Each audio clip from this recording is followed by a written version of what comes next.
कहानी शुरू होती है एक लड़के से, नाम है कट, सिर्फ 15 साल का। एक छोटे से गांव का रहने वाला जो कि पहाड़ों के बीच में छुपा हुआ था, जिसका नाम तक दुनिया नहीं जानती थी। उसका सपना था एक बड़ा एडवेंचरर बनने का। इस सपने को पूरा करने के लिए वो सिटी आया था और एक एस रैंक एडवेंचरर पार्टी का हिस्सा बन गया, लेकिन बस एक अर्नेड बॉय के रूप में। जब उसकी पार्टी के लोग बड़े बड़े मोस्टर से लड़ रहे थे, तब तक कट तो सिर्फ फाइट स्टार्ट होने से पहले ही गिर जाता था। फिर भी वो खुश था कि वो एक ऐसे पार्टी का हिस्सा जिसे पूरी दुनिया हीरो के रूप में जानती थी। लेकिन एक दिन उसकी जिंदगी का सबसे बड़ा झटका उसे मिला। उसकी पार्टी के लोगों ने उसे कह दिया कि तुम फायर्ड हो, मतलब कि अब तुम पार्टी का हिस्सा नहीं रहे। ये सुनते ही कट के पैरों के तले जमीन खिसक गई। उसने पार्टी लीडर से पूछा कि मैंने ऐसा क्या गलत किया। तो लीडर ने हंसते हुए कहा कि तुमने कुछ भी नहीं किया और यही सबसे बड़ी दिक्कत है। इस दुनिया के कानून के हिसाब से एक पार्टी में सिर्फ 4 ही लोग रह सकते हैं और अब वो लोग एक हाई रैंक मेज को लेकर आने वाले थे, इसलिए कट को निकालना जरूरी था। कट ने उनसे इल्तिजा ली कि प्लीज मुझे रहने दो, लेकिन जवाब में उसे पेट में एक जोर सी लात मिली और वो बेहोश हो गया। तब उसको रियलाइज हुआ कि उसके साथ वही टिपिकल कहानी हो रही है जो कि हर लूजर के साथ होती है। हीरो की पार्टी से बाहर निकाल दिया गया, लेकिन उसने हिम्मत नहीं हारी और रोता धोता नहीं रहा, सीधा निकल पड़ा अगले शहर के टेम्प एजेंसी में जॉब ढूंढने के लिए। वहां जाते ही उसकी मुलाकात एक बहुत ही एक्साइटेड रिसेप्शनिस्ट से होती है, जो बिना टाइम वेस्ट किए उससे जॉब के लिए इंटरव्यू लेने लगती है। जब उसे पता चलता है कि कोड को उस फेमस एसएस रैंक पार्टी से निकाल दिया गया, तो वो हैरान रह जाती है। कट थोड़ा सा दुखी हो जाता है इस बात को लेके, लेकिन रिसेप्शनिस्ट उसे हंसी में कह देती है कि अरे ये तो तुम्हारे रिज्यूम के लिए बहुत ही परफेक्ट है। फिर वो उसको एक एप्टीट्यूड टेस्ट के लिए लेकर जाती है, जिसमें ये देखना था कि कट के पास कोई हिडन स्किल तो नहीं है, लेकिन सब कॉम्बैट स्किल में उसको मिलता है जी ग्रेड। ये देखकर कट और ज्यादा उदास हो जाता है। रिसेप्शनिस्ट कहती है कि नॉन कॉम्बैट स्किल टेस्ट करने वाला आदमी अगले हफ्ते आएगा। कट चुपचाप बोलता है कि उसके पास इस वक्त एक भी पैसा नहीं बचा है। ये सुनकर रिसेप्शनिस्ट उसे एक मौका और देती है। वो कहती है कि एक कोने में सैंड बैग रखा है, उसको उठाओ। जैसे ही कट उस बैग को उठाता है, उसे महसूस होता है कि बैग उसकी माना को खींच रहा है। बैग धीरे धीरे बहुत ही भारी होता जा रहा होता है। रिसेप्शनिस्ट तुरंत कहती है कि छोड़ दो इसे। फिर वो बताती है कि कट के पास बेसिक फिटनेस और स्ट्रेंथ तो है ही, इसलिए वो कंस्ट्रक्शन का काम करके थोड़ा पैसा तो कमा ही सकता है। कट बहुत ही खुश होता है कि चलो कुछ तो मिला। कंस्ट्रक्शन साइट पर पहुंचने के बाद वहां पर एक ग्रम्पी सा आदमी उसके रिज्यूम को देखता है, फिर कट के पतले बॉडी को, लेकिन आखिर में उसे काम दे देता है क्योंकि उनके पास काम करने वाले लोग बहुत ही कम थे। कंस्ट्रक्शन साइट पर उस ग्रम्पी आदमी ने कट को बुलाया और एक बड़ा सीमेंट का बैरल दिखाते हुए बोला, तेरा काम है सीमेंट मिक्स करके ये सिटी की दीवार रिपेयर करना, और सुन, अगर 3 घंटे के अंदर आधा बैरल उसने नहीं किया तो सीधा निकाल दिया जाएगा। ये बोलकर वो आदमी बिना किसी सवाल का जवाब दिए निकल गया। कट ने सोचा हमारे गांव में तो सीमेंट को मजबूत बनाने के लिए थोड़ी सी मैजिक डालना नॉर्मल बात थी, क्यों ना यहाँ भी वही ट्राई करूँ। उसने अपनी माने से सीमेंट को चार्ज कर दिया। 3 घंटे के बाद जब वो ग्रैम्पी वापस आए तो उसके होश ही उड़ गए। वो देख कर हैरान हो गए कि कट ने अपने हिस्से की पूरी 30% दीवार रिपेयर कर दी थी और पूरा सीमेंट भी खत्म कर दिया था। उसके लिए तो ये मानना मुश्किल था कि कोई न्यूबी लड़का सिर्फ 3 घंटे में इतना काम कर सकता है। लेकिन कट को लगा कि शायद से बॉस नाराज है, तो वो सीधा माफी मांगने लगा, सॉरी सर, ज्यादा कर दिया, सॉरी। लेकिन ग्रम्पी हंस पड़ा और बोला, पागल है क्या, जब तक चाहे कर, पूरा दिन भी, और सुन ये पूरा पैसा ले ले, बाकी टेम्प एजेंसी भेजवा दूंगा। अगले 3 दिन में कट ने पूरी आधी सिटी की दीवार को अकेला ही रिपेयर कर दिया। बाकी वर्कर्स का तो पसीना ही छूट गया। सब घबरा गए कि कहीं सब काम यही ना खत्म कर दे। तभी ग्रैम्पी कट के पास आया और बोला, बस अब मत आना, वरना बाकी गरीब मजदूरों के लिए कुछ भी नहीं बच पाएगा। ये ले तेरा पूरा पेमेंट, अब रॉयल कैपिटल जा और कोई अच्छा सा काम ढूंढ ले जहाँ तेरी असली पावर का यूज हो। पर कट फिर भी अपने लूजर माइंड से ही सोच रहा था, क्या सच में मुझे निकाल रहा है, ये बस भगा रहा है क्या मुझे। वो सीधा टेम्प एजेंसी गया, रिसेप्शनिस्ट को बोला, मेरा काम चला गया। तभी एक आवाज सुनाई दी। एक दूसरी रिसेप्शनिस्ट एक सुंदर सी टैलेंट लड़की से लड़ रही थी और उसका नाम होता है इया। वो बोल रही थी कि उसे एक माइनर चाहिए जो कि माउंटेन में एक्सप्लोरेशन में मदद करे, लेकिन तभी पैसा देगी जबकि कुछ वैल्यूएबल मिले। रिसेप्शनिस्ट ने उसकी डील को सुनकर मना कर दिया, ये ऑफर सही नहीं है। लेकिन कट अब इतना डिप्रेस्ड हो गया था कि सीधा उस लड़की के सामने जाकर बोला, मैं माइनिंग का काम करता था अपने गांव में, मुझे ले चलो। रिसेप्शनिस्ट ने वार्निंग दी कि पता नहीं पैसा मिलेगा या फिर नहीं। लड़की इया भी बोली, मुझे तो एक स्ट्रॉन्ग ड्वार्फ चाहिए था, तो एक पतला सा लड़का है। लेकिन उसके पास पैसे नहीं थे एक ड्वार्फ को हायर करने के लिए, तो मजबूरी में उसने कट को हाँ कह दिया और कट उसके साथ निकल गया। पीछे रिसेप्शनिस्ट उसके बारे में अजीबोगरीब फैंटेसी सोचने लगी कि काश इसे ये अपना पर्सनल टॉय बना ले। तभी उसके कॉलीग ने बोला, अरे कंस्ट्रक्शन साइट वाले बॉस का चेक आया है कोर्ट के लिए। रिसेप्शनिस्ट ने जैसे ही चेक को देखा उसकी आंखें फटी रह गई, पूरे 200 गोल्ड कॉइन, और शौक में उस सैंडबैग से टकरा गई। रिसेप्शनिस्ट का एक कॉलीग उसे उठाता है और कहता है कि ये सिंपल सैंडबैग नहीं है, ये एक स्पेशल डिवाइस है जो कि किसी इंसान की मैजिक कैपेसिटी को चेक करता है। लेकिन ये तभी रिएक्ट करता है जब कोई रॉयल लेवल का मैजिशियन इसे टच करे। रिसेप्शनिस्ट हैरान हो गई। उसने सोचा कि ये सैंडबैग हटा दे, लेकिन जैसे ही उसने उसे टच किया सैंडबैग हिला भी नहीं। उसे तब याद आया जब कर्ट ने इसे उठाया था तो ये कितने भारी हो गए थे। उसकी दिमाग में बस एक ही सवाल घूमने लगा, ये कर्ट असली में कितना पावरफुल है। उधर दूसरी तरफ इया कर्ट को माउंटेन के बेस कैंप पर लेकर जाती है और हंसते हुए कहती कि आज रात हम दोनों एक ही टेंट में सोने वाले हैं। कर्ट तो शर्म से लाल हो गया। उसने सोचा मैं एक परी लड़की के साथ एक ही टेंट में कंट्रोल कैसे करूंगा यार अपने आप को। लड़की इया ने उसका शर्माना देख लिया और पागल सी हो गई। क्या तुमने मुझे क्यूट बोला? पहला लड़का जो कि मुझे क्यूट बोल रहा है। थोड़ा उसकी टांग खींचने के बाद उसने कर्ट को डिनर दिया, एक सिंपल सा उबला हुआ आलू। कर्ट के लिए तो ये वही उसका रॉयल फूड था क्योंकि काफी वक्त हो गया था जब किसी और ने उसके लिए खाना बनाया हो। उसके बाद दोनों एक ही टेंट में सो गए। कर्ट की आंखें खुली और उसने देखा कि इया बिल्कुल बिखर कर सो रही है बिना किसी हिफाजत के। उसका शॉट भी थोड़ा सा उड़ गया लेकिन जेंटलमैन होने के नाते वो चुपके से टेंट के बाहर चला गया और वहाँ पर जाकर अपना काम निपटाकर वहीं पर सो गया। पर पता चलता है कि इया उसे टेस्ट कर रही थी, देखना चाहती थी कि क्या उस बियर से बेटर पार्टनर है जो कि उसे लेकर जाने वाली थी। और कर्ट के ये इनोसेंट और शरीफ नेचर को देखकर उसका दिल धड़क उठा। सुबह इया ने देखा कि कर्ट टेंट के बाहर सो रहा था और उसका कोट भी रिपेयर कर दिया था रात को। उसके हाथ का काम देखकर वो बस कर्ट को ही देखती रह गई। तभी कर्ट उठ गया। इया ने सीरियस टोन में कहा, एक हफ्ते के अंदर हमें 10 गोल्ड कॉइन कमाने। लेकिन फिर बोला, पर मुझे तो नहीं पता कि कैसे मिलेगा कुछ वैल्यूएबल। पर कर्ट के पास इसका सोल्यूशन था। उसने माउंटेन के पत्थर देखकर तुरंत एक जगह ढूंढ ली जहाँ क्रिस्टल छुपे हुए थे। बस कुछ घंटों में ही कर्ट ने काफी क्रिस्टल जमा कर लिए। इया की आंखें फटी की फटी रह गई, इतनी जल्दी। लेकिन कर्ट ने बोला, ये सब छोटे ज्यादा बिकेंगे नहीं, इसलिए मैं इन्हें मैजिक क्रिस्टल में बदल देता हूँ। इया के होश उड़ गए। मैजिक क्रिस्टल, अरे ये क्राफ्टमैन तो बड़े बड़े होती हैं जो कि ये काम करते हैं और वो भी एक छोटा क्रिस्टल बनाने में 1 घंटा लगते हैं। लेकिन कर्ट तो 1 मिनट में ही एक मैजिक क्रिस्टल बना चुका था। उसने सोचा जो बड़े बड़े मास्टर है वो कैसे 1 घंटा तक मैजिक यूज कर लेते हैं बिना थके। इया समझ गई कि कर्ट का लेवल उसके सोच से भी बहुत ही ऊपर है। पर फिर उसने कर्ट को काम करने दिया और जब वो सब क्रिस्टल बना चुका था तब इया बोली, मैं सिटी जा रही हूँ इन्हें बेचने के लिए। लेकिन कर्ट बोला, मैं यहीं पर माउंटेन में थोड़ा और एक्सप्लोर करूंगा। रात के टाइम इया स्टेशन जाती है और वहाँ पर एक गार्ड को अपने पास एक मैजिक क्रिस्टल दिखाती है। गार्ड्स उससे पूछते कि इन क्रिस्टल का प्रूफ ऑफ ओरिजिन कहाँ पर है, मतलब ये क्रिस्टल कहाँ से आए हैं। तब इया उन्हें अपना एक पेंडेंट दिखाती है। जैसे ही गार्ड्स उस पेंडेंट को देखते हैं वो लोग एकदम से शॉक हो जाते हैं क्योंकि ये पेंडेंट सिर्फ उन्हीं के पास होता है जो कि डायरेक्टली रॉयल फैमिली के लिए काम करते हैं। इसलिए बिना कुछ पूछे वो लोग इया को टेलीपोर्टेशन डिवाइस यूज करने की परमिशन दे देते हैं ताकि वो कैपिटल सिटी जा सके।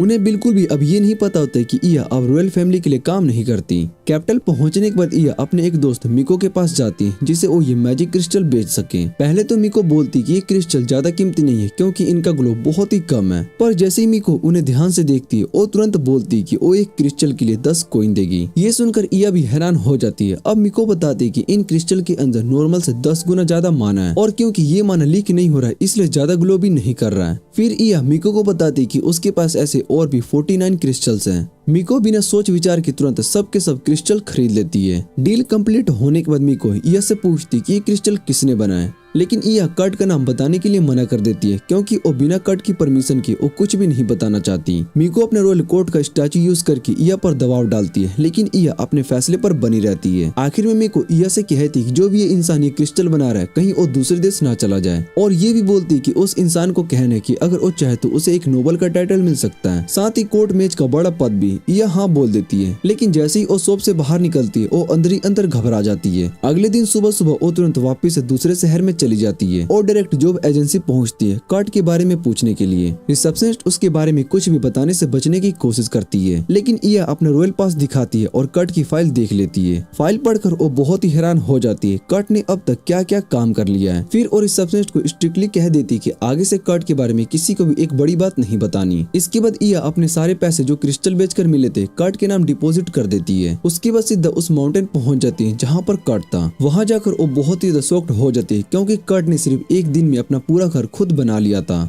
और उसको तो ये भी नहीं लगता है कि ये कोई बड़ी बात है। उसके हिसाब से तो उनके विलेज में तो ऐसे लोग रोज घर बना लेते हैं। फिर दोनों कुलेट के अंदर जाते हैं और वहाँ पर इया कर्ट को बताती है कि royal magic technology research lab का डायरेक्टर बनने का ऑफर आया है उसके लिए, साथ ही एक नोबल टाइटल भी उसे मिल सकता है उसके बनाए हुए क्रिस्टल के लिए। ये सुनकर कर्ट को विश्वास नहीं हो पाता। फिर इया उसका डिसीजन पूछती है तो कर्ट सीधा बोलता है कि वो मना करता है क्योंकि उसे नहीं लगता है कि वो दूसरों को कमांड देने के लिए लायक है। उसके अलावा कट बोलता है कि उसे तो फ्रीलांसर का काम ही पसंद आ रहा है। ये सुनकर ईया थोड़ी सी कॉन्शियस फील करती है। फिर वो कट को बताती है कि उसने क्रिस्टल बेचकर बहुत ही सारे पैसे कमाए, लेकिन क्योंकि उसका कोई भी योगदान नहीं था इसलिए उसने एक गोल्ड कॉइन अपने लिए फी के रूप में रखा है। बाकी सब कट के अकाउंट में डाल दिए। इसलिए ईया फिर से कट से काम करवाने की रिक्वेस्ट करती है ताकि वो उसके लिए बनाए हुए मैजिक क्रिस्टल बेच सके और अपनी कमीशन के रूप में पैसे कमा सके। कट तो बड़ी एक्साइटमेंट के साथ बताता है कि उसने एक नई जगह ढूंढी है जहाँ से वो और भी मिनरल्स मिल सकते हैं। वो बोलता है कि अब वो अपने टूल्स को रेडी करेगा, लेकिन ईया उसे रुकने के लिए कहती है क्योंकि उसके दिमाग में होता है कि शायद से कट थक गया होगा। पर कट कहता है कि उसने पूरे 6 घंटे की नींद ली है और ये सुनकर ईया बहुत ही कंफ्यूज हो जाती है। उसे समझ में नहीं आता है कि कट ने इतनी नींद कब ले ली, जबकि उसने कैबिन भी खुद ही बनाई थी। दूसरी तरफ कट को लगता था कि ईया इसलिए नाराज है क्योंकि उसने ज्यादा देर तक सो लिया, जबकि जब वो एस रैंक एडवेंचर पार्टी के साथ काम करता था तब सिर्फ 4 घंटे ही सोता था। उसके बाद कट उसे उस जगह पर लेकर जाता है जहाँ पर उसने नए मिनरल्स मिलने की बात बोली थी। साथ ही वार्न करता है कि 50 मीटर से ज्यादा गहरा गड्ढा मत खोदना। फिर कट ईया को वहीं पर छोड़ देता है और खुद वापस उस जगह पर चला जाता है जहाँ पर पहले मैजिक क्रिस्टल मिले थे। कुछ घंटों के बाद ईया जमीन से फुटबॉल के साइज का एक बड़ा टोपाज निकालने में सफल हो जाती है। उसके चेहरे पर खुशी आ जाती है क्योंकि बार उसने अपनी मेहनत से कुछ कमाया था। फिर वो डिसाइड करती है कि कट का हालचाल देख ले। इस बार तो उसकी दिमाग में पक्का था कि कट ने वहाँ तक कोई ना कोई छोटी सी केव तो खोद दी होगी, पर जब वो वहाँ पर पहुँचती तो उसका दिमाग हिल ही जाता है। कट ने सिर्फ एक केव ही नहीं, एक प्रॉपर माइन बना ली होती है माउंटेन के अंदर। और तो और उसने माइंस की वॉल पर ग्लोइंग मून्स भी लगाया था ताकि अंदर से लाइट की जरूरत भी ना पड़े।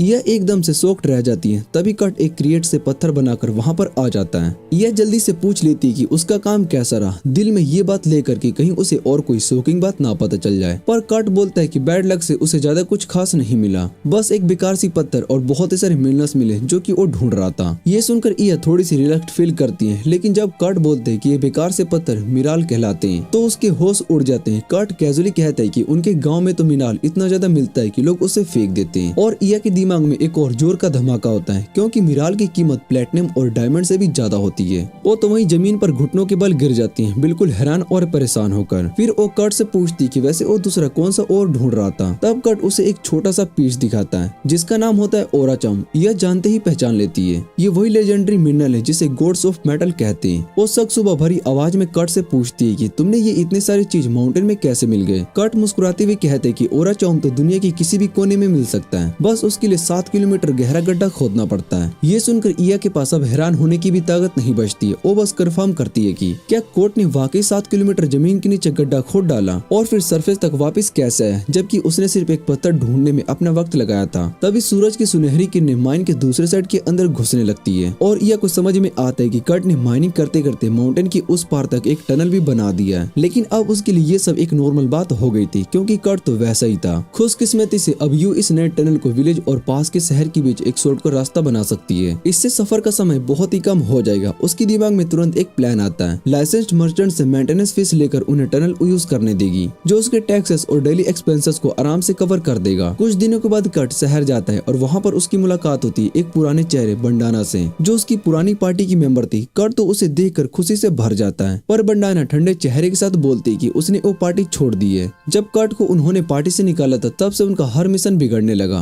और बंडाना जानते थे कि उनकी टीम का गेम खत्म हो चुका है। फिर बंडाना एक अजीब सी बात बताती है। उनका पार्टी लीडर शहर के सबसे फेमस रेस्टोरेंट में गुस्सा दिखाकर वहाँ पर तोड़फोड़ कर रहा था और बिना पैसे दिए भाग गया था। अब तो सिटी गार्ड्स भी उसे ढूंढ रहे थे। उस पार्टी लीडर ने बंडाना को हुक्म दिया था कि वो कट को ढूंढे ताकि वो उसके लिए वापस से खाना बना सके चाहे जो भी हो। पर बंडाना ने चालाकी से उसका टेलीपोर्टेशन स्टोन ले लिया कहते हुए कि कट को जल्दी से ढूंढने के लिए उसे चाहिए। लेकिन असल में वो जानती थी कि लीडर तो अब पकड़ा ही जाएगा और उनका हीलर चर्च के बुलाने पर वापस आ गया था तो वापस जाने का कोई मतलब नहीं था। पर ये सब बातें उसने कट को नहीं बताई, बस इतना बोला कि उसे भी पार्टी से निकाल दिया गया था। ये सुनकर कट का मूड थोड़ा सा खराब हो गया। उसने दुख भरी आवाज में कहा कि इसका मतलब उस जैसे इंसान का कभी पार्टी में जाना पॉसिबल नहीं है। उसने पार्टी लीडर को अपना आइडल माना था, पर बंडाना तो बस हल्का सा मुस्कुरा गई क्योंकि उसके पास ऐसी सच्चाई थी जो कि कट और बाकी पार्टी मेंबर्स नहीं जानते थे। फिर बंडाना ने बात का रुख बदल दिया, बोलती कि अब वो फ्रीलांसर है बिल्कुल कट की तरह, तो दोनों एक दूसरे की मदद क्यों न करें। उसने कट को बताया कि उनका एक दोस्त है, एक 8 लेयर मास्टर जो कि किंगडम के 15 मास्टर क्राफ्टमैन में से एक है और उसे तुरंत मदद चाहिए। बंडाना ने कट से गुजारिश की कि वो उसके लिए एक बार हेल्प कर दे और बेचारा कट तो उसे मना नहीं कर पाया। बंडाना ने कट को एक मैप दिया जिसे फॉलो करते हुए कट मास्टर क्राफ्टमैन के वर्कशॉप तक पहुंच गया। जब कट वर्कशॉप के गेट तक पहुंचता तो उसके सामने एक प्यारी सी एल्फ एल्फ लड़की दरवाजा खोलती है। कर्ट हैरान हो जाता है, सोचता है कि ये वो छोटी सी लड़की 8 लेयर मास्टर है,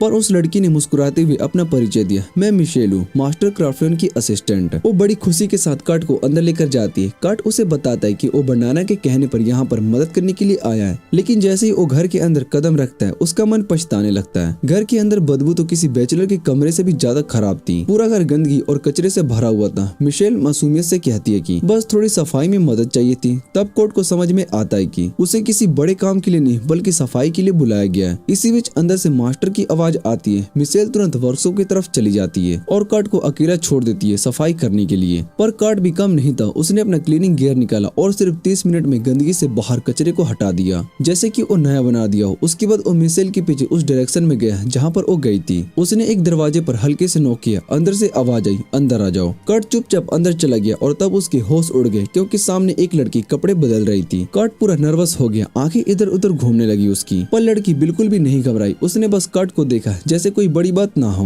कर्ट ने कांपते हुए अपना परिचय दिया और तब उसकी नजर उस लड़की के पेट पर बनी एक अजीब सी कर्स मार्क पर गई। कर्ट के मन में क्यूरियोसिटी जाग गई। उसने परमिशन मांगी कि क्या उस मार्क को ध्यान से देख सकता है। उसके हिसाब से वो लड़की बीमार थी, पर अच्छी बात ये होती कि अभी तक वो इतनी हेल्दी थी कि भूख लग सकती थी। कर्ट ने सोचा कि उसे कुछ हल्का फुल्का बना के खिला दे और वापस से किचन चला गया। दूसरी तरफ यह कर्ट के माइन हुए मिराल और ओरा चुआम को लेकर अपने दोस्त मिको के पास जाती है। मिको कहती कि इन रेयर मिनरल्स की टोटल वैल्यू 50,000 गोल्ड कॉइन से भी ज्यादा है। दोनों ये सुनकर बहुत ही शॉक्ड हो जाते हैं। इतनी बड़ी रकम, मिको बहुत ही हैरान हो जाती है। ऐसा जबरदस्त लड़का दुनिया की नजरों से अब तक छुपा कैसे रह गया। यह खुद भी इस बात का जवाब नहीं दे सकती, पर वो मिको को अपना प्लान बताती है। कर्ट को 8 लेयर मिस्टर बनाना और खुद उसकी बॉडीगार्ड बनकर उसे हमेशा सेफ रखना। पर सबसे बड़ी दिक्कत ये होती है कि कर्ट अपनी असली ताकत को समझता ही नहीं था और इधर कर्ट ने कर्स्ट लड़की के लिए एक हल्का सा प्रोजेक्ट बनाकर दिया। तभी मिशेल अपने मास्टर ओफिलिया के साथ किचन में वापस आई। दोनों किचन देखकर बहुत ही हैरान हो गई क्योंकि वो बिल्कुल साफ था। कर्ट ने माफी मांग ली, बोला कि बिना परमिशन के किचन को यूज किया क्योंकि उस लड़की के लिए खाना बनाना था। ओफिलिया ने गंभीरता से कहा कि उस लड़की के बारे में किसी को कुछ मत बताना, ये प्रॉमिस लेना जरूरी था। फिर उसने कर्ट को आज का पेमेंट दिया और बिना ज्यादा सोच विचार के उसे वापस भेज दिया, इस बात की चिंता किए बिना कि एक आउटसाइडर कर्स्ट लड़की से मिल चुका है। ओफिलिया वापस अपनी इकलौती स्टूडेंट लीजा के कमरे में जाती है। उसने लीजा को कपड़े पहनने में बहुत ही अच्छे से मदद की और फिर कहा, मैं इस पोरेज को पहले टेस्ट करूंगी, कहीं इसमें कोई जहर तो नहीं मिल गया है। पर लीजा हमेशा की तरह मुस्कुराई और बोली, उसकी जरूरत नहीं है, मुझे कर्ट पर पूरा भरोसा है। ओफिलिया ने उसकी बात मान ली और पोरेज खाना शुरू कर दिया। टेस्ट करते ही उसने कहा, वाह कितना अच्छा टेस्ट है। लेकिन अचानक उसके चेहरे का रंग बदल गया, पेट पकड़ने लगी और जमीन पर गिर गई, दर्द से करकराने लगी। ओफिलिया घबरा गई, उसके दिमाग में बस एक ही ख्याल चल रहा था, क्या सच में कर्ट ने उसमें जहर मिला दिया था? क्या उस सब पर भरोसा कर बैठी? ओफिलिया भागकर एंटीडोट ढूंढने के लिए गई, पर तभी लीजा ने उसे रोका और ऐसे उठ गई जैसे कुछ हुआ ही नहीं था। फिर उसने अपने कपड़े उतारे और अपना पेट दिखाया। कर्स का निशान बिल्कुल गायब था। ओफिलिया की आंखें फट गई, ये कैसे हो सकता है? जो कर्स उसने कभी हटा ही नहीं पाई, वो अचानक कैसे चला गया और इतने कम समय में? ओफिलिया बिना वक्त गवाए लीजा को लेकर कैपिटल तक पहुंच गई, सीधा मिको की दुकान में। मिको ने हैरानी से पूछा, आप यहाँ सब ठीक है ना? तभी लीजा ने अपना चेहरा दिखाया और मिको और यह दोनों घुटने के बल गिर गए क्योंकि लीजा कोई और नहीं बल्कि किंगडम की तीसरी राजकुमारी थी। ओफिलिया ने बताया, लीजा की माँ एक पड़ोसी देश से थी और लीजा ही दोनों देशों के बीच शांति का एकमात्र रास्ता है। किसी ने इस पर कर्ज इसलिए डाला था ताकि जंग शुरू हो सके। मिको ने पूछा, पर ये कर्ज आज ही हटा कैसे?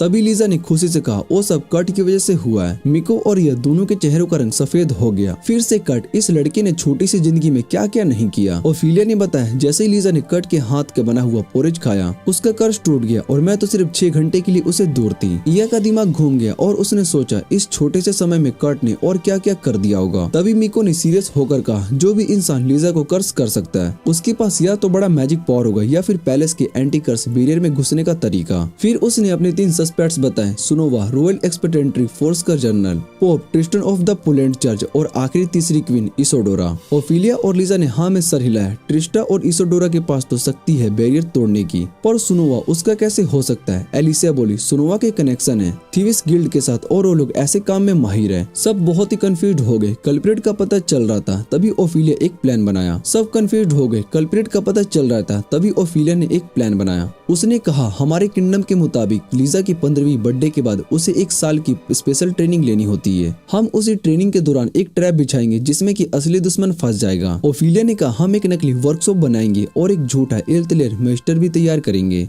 जब लीजा उस नकली उस्ताद से ट्रेनिंग लेना शुरू करेगी तो दुश्मन जरूर जानने की कोशिश करेगा कि वो कौन है, और क्योंकि वो आदमी असली नहीं होगा तो उसे कुछ पता भी नहीं चलेगा। मिको समझ गई कि अगर दुश्मन ज्यादा कोशिश करेगा तो अपनी असली पहचान खुद खो देगा। लेकिन दिक्कत ये होती कि ऐसा फेक मास्टर बनेगा कौन। तभी इया मुस्कुराई और कर्ट का बनाया हुआ मैजिक क्रिस्टल दिखाई। ओफिलिया उस क्रिस्टल को देखकर बहुत ही हैरान हो गई और उसे समझ में नहीं आया कि कर्ट के पास एक नहीं बल्कि SSS रैंक स्किल है। लीजा भी बहुत ही इम्प्रेस्ड हो गई। उसके चेहरे पर हैरानी और खुशी दोनों ही थी। दूसरी तरफ कर्ट अगली सुबह ओफिलिया के वर्कशॉप गया, लेकिन वो वहाँ पर बंद थी। वापस जाते वक्त उसकी मुलाकात मिशेल से हुई। मिशेल ने बताया कल रात के बाद ओफिलिया कहीं पर चली गई, इसलिए आज वो काम पर नहीं आई। ये सुनकर कर्ट थोड़ा सा उदास हो गया, पर तभी उसके पेट से आवाज आई और वो सीधा एक इन में खाना खाने के लिए चला गया। वहाँ उसने कुछ एडवेंचरर्स को बात करते हुए सुना। वो अपना मिशन कैंसिल कर रहे थे क्योंकि उनका पोर्टर भाग गया था। कर्ट के दिमाग में एक आइडिया आया, ये तो मेरे लिए मौका है काम मिलने का। वो उनके पास गया पर एक लड़की हंस पड़ी, तुम जैसे पतले लड़के से हम क्या ही उम्मीद करें, अपना वजन भी नहीं उठा पाओगे। तभी उनका नाइट उसे डांटता है, शर्म कर, शकल से नहीं काम से ताकत दिखाई जाती है पगली। नाइट ने कर्ट को देखा और बोला लेकिन सच में लगता है कि तुम 200 किलो के गुलेम को संभाल पाओगे। पर कर्ट मुस्कुराया, अरे 200 किलो कोई बड़ी बात नहीं, सबको हैरान करते हुए। कर्ट ने पहले उनके समुराई को उठाया, फिर उस नाइट को जो कि पूरी आर्मर पहने हुए था। सबकी आंखें फट गई। आखिरकार उसने अपनी ताकत को साबित कर दी और उस ग्रुप का पोर्टर बन गया। इंट्रोडक्शन के बाद कर्ट को लगा कि ये लोग अच्छे हैं, इसलिए वो तय कर लेता है कि अपनी तरफ से पूरी कोशिश करेगा। लेकिन जैसे ही वो लोग डंजन के अंदर घुसते हैं, कर्ट का पैर एक स्लाइम पर पड़ जाता है और वो उससे चिपक जाता है। रेंजर सिरा उससे गुस्से में बोली, स्लाइम के कोर पर वार करो, उसी से मरेगा वो। पर कर्ट की तो हालत खराब थी, गलती से उसने खुद को ही चोट पहुंचा दी। सीना ने गुस्से से उस स्लाइम को काट दिया और बोला, तुम्हें लड़ाई बिल्कुल भी नहीं आता है। उसका कर्ट पर विश्वास कम होने लगा था।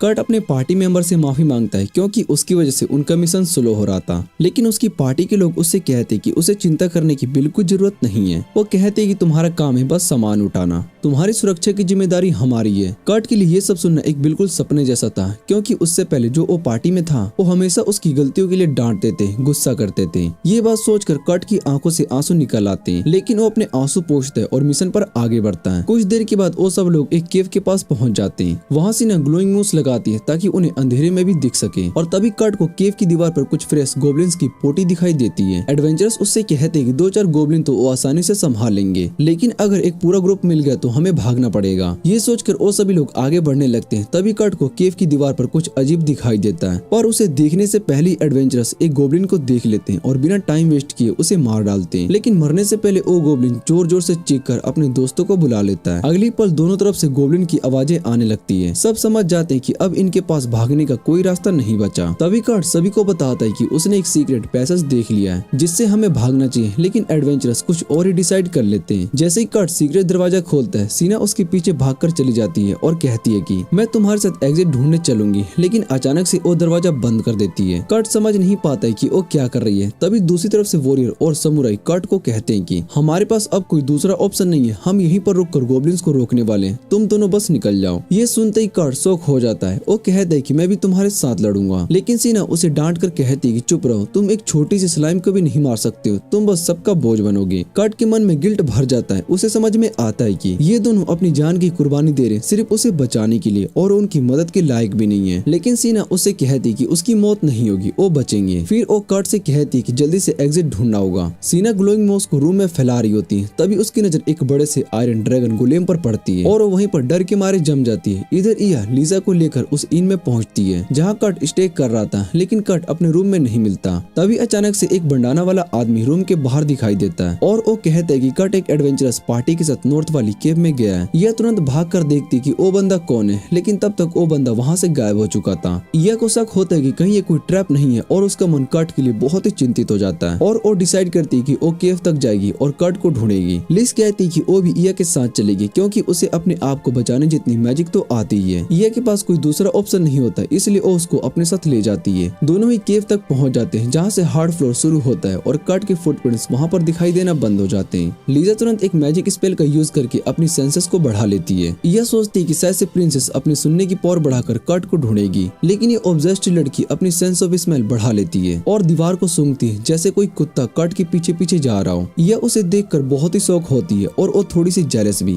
तभी अचानक से यह को दूर से कुछ आवाजें सुनाई देती है। उसे समझ में आता है कि कोई गोब्लिन से लड़ रहा है। वो डिसाइड करती है कि उसकी मदद करेगी। लिसा अपने मैजिक से अपनी स्ट्रेंथ को बूस्ट करती है और यह तेजी से आगे बढ़कर उन दोनों एडवेंचरर्स को बचा लेती है जो गोब्लिन के बीच में घिर चुके होते हैं। दोनों एडवेंचरर्स उसकी हिम्मत को देखकर हैरान हो जाते हैं। उधर सीना पूरी तरीके से ब्रेकडाउन होने लगती है और उसके सामने वो बड़ा सा आयरन ड्रैगन गुलेम खड़ा था। उसे पता था जैसे ही वो इस गुलेम के पास से गुजरने की कोशिश करेंगे ये हमला कर देगा। इसका मतलब था कि अब उसके पार्टी मेंबर की कुर्बानी बेकार जाएगी। सीना डिप्रेस्ड होने लगती है, लेकिन कर्ट उससे कहता है कि उदास मत हो, हम यहाँ से बचकर निकल जाएंगे। सीना सोचती है कि कर्ट पागल हो गया है, लेकिन तब कर्ट बड़े ही शांत मन से गुलेम की तरफ बढ़ने लगता है। सीना घबरा जाती है। जैसे ही गुलेम एक्टिवेट होते हैं कर्ट पर हमला करते हैं, पर कर्ट उनके अटैक को आसानी से डॉज कर लेता और एक ही पल में उनके ऊपर चढ़ जाता है। फिर अपने छोटे से डैगर से एक स्ट्राइक मारकर गुलेम की पूंछ को तोड़ देता है। गुलेम गुस्सा होकर उस पर वार करता है, लेकिन कर्ट उसे भी डॉज कर लेता है और एक ही हिट में उसका सर तोड़ देता है। सीना बस उसे शोक में देखती रह जाती है, डर और हैरानी की इमोशन के साथ। कर्ट एक एक करके सब गुलेम को तोड़ देता है। सीना उसे देखकर पूछ लेती ये तुमने कैसे कर दिया? कर्ट बस मुस्कुराकर कहता है कि अपने गांव में मैं आयरन गोलेम माइन किया करता था। तभी अचानक से यह डोर को तोड़कर अंदर आ जाती है, कर्ट को ढूंढती है और शौक में आ गई। सीना उसे बताने लगती है कि कर्ट ने कैसे सिर्फ एक छोटे से डैगर से आयरन गोलेम को तोड़ दिया। यह को भी इस बात पर यकीन नहीं होता, लेकिन फिर भी वो अपने काम की बात करती है। वो कर्ट को बताती है कि जिनके साथ वो यहाँ पर आया था वो दोनों एडवेंचरर्स बिल्कुल सेफ है। फिर वो कर्ट को एक जरूरी बात शेयर करती है। यह बताती है कि एक नया 8 लेयर वर्कशॉप तैयार किया जा रहा है और वो वहाँ पर बॉडीगार्ड के रूप में काम करेगी। और फिर वो कर्ट से कहती कि तुम्हें उस वर्कशॉप में मेरे साथ काम करना चाहिए। ओफिलिया ने तुम्हारे काम से इतनी खुश होकर तुम्हारा नाम सजेस्ट किया है। कर्ट ये सुनकर खुश हो जाता है, लेकिन फिर भी थोड़ा सा हेजिटेट फील करता है क्योंकि उसका मन एडवेंचरर पार्टी के साथ काम करने का था। लेकिन एडवेंचरर्स खुद उससे कहते कि तुम्हें एक गोल्डन चांस हाथ से नहीं जाने देना चाहिए। या फिर कहते क्योंकि ये नया वर्कशॉप है इसलिए उन्हें बहुत ही सारे लोगों की जरूरत है और डिसाइड करते कि वो उन दोनों एडवेंचरर्स को भी हायर करेगी। ये सुनकर सभी बहुत ही खुश हो जाते। एकदम से पूरे ग्रुप का मूड अच्छा हो जाता है। फिर यह कर्ट से कहते कि वर्कशॉप ज्वाइन करने से पहले उसे अपनी नॉन कॉम्बैट एबिलिटीज को प्रॉपर एविएशन करवा लेना चाहिए और कर्ट बिना सोचे समझे हाँ कर देता है और तुरंत टेम्प एजेंसी ऑफिस पहुंच जाता है जहाँ पर मिको भी कैप्टन से उनकी असेसमेंट के लिए आई होती है।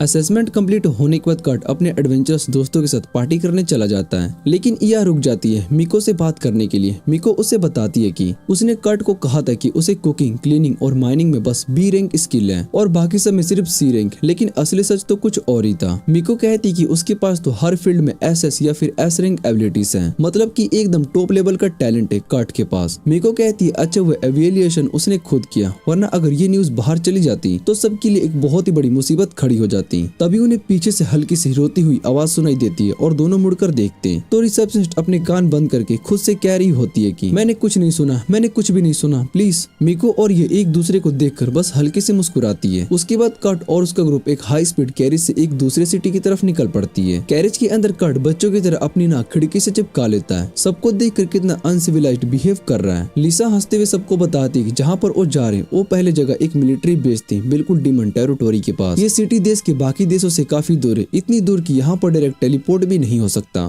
फिर लिसा कहती कि फिर भी ये सिटी अलायंस के लिए बहुत ही इंपॉर्टेंट है। एडवेंचरस पार्टी को अब तक यकीन नहीं हो रहा था कि उन्होंने 8 लेयर मिनिस्टर के अंडर काम करने का मौका मिल रहा है इतनी बड़ी सिटी में, लेकिन यह उन्हें समझाती कि वो लोग इस जॉब के लिए बिल्कुल भी परफेक्ट है। वॉरियर क्लैंस और समुराई डैन जो कि ये सुनकर बहुत ही खुश हो जाते हैं और पूछते कि वो कौन से 8 लेयर मिनिस्टर के अंडर काम करेंगे। ये सुनकर इया एकदम से चुप हो जाती है, उसे पता नहीं होता है कि क्या बोले, तो वो बस बहाना बना देती है कि मास्टर तो कुछ इंपॉर्टेंट काम में बिजी इसलिए नहीं आ सका। उधर सीना अब तक यकीन नहीं कर पा रही होती कि वो लोग सच में किसी 8 मास्टर के अंडर काम करने वाले हैं। उसके मन में डाउट था, उसे लगता था कि इया ने सिर्फ उनका मुंह बंद करने के लिए ये जॉब ऑफर कर दिया। सीना मन ही मन डिसाइड कर लेती कि अगर कभी कट या डैन खतरे में आए तो उनकी मदद की की रक्षा करेगी। कैरिज के सफर के बाद सब लोग सिटी पहुंच जाते हैं जहाँ पर उनका नया वर्कशॉप बनने वाला होता है। कर्ट जैसे ही उस सिटी में घुसता है उसके दिमाग में वो पुराना दर्दनाक पास्ट घूम रहा होता है। वही जगह थी जहाँ पर अपनी जिंदगी का पहला काम शुरू किया था, एक कंस्ट्रक्शन साइट पर, और सिर्फ 3 दिन बाद उसे जॉब से निकाल दिया गया था।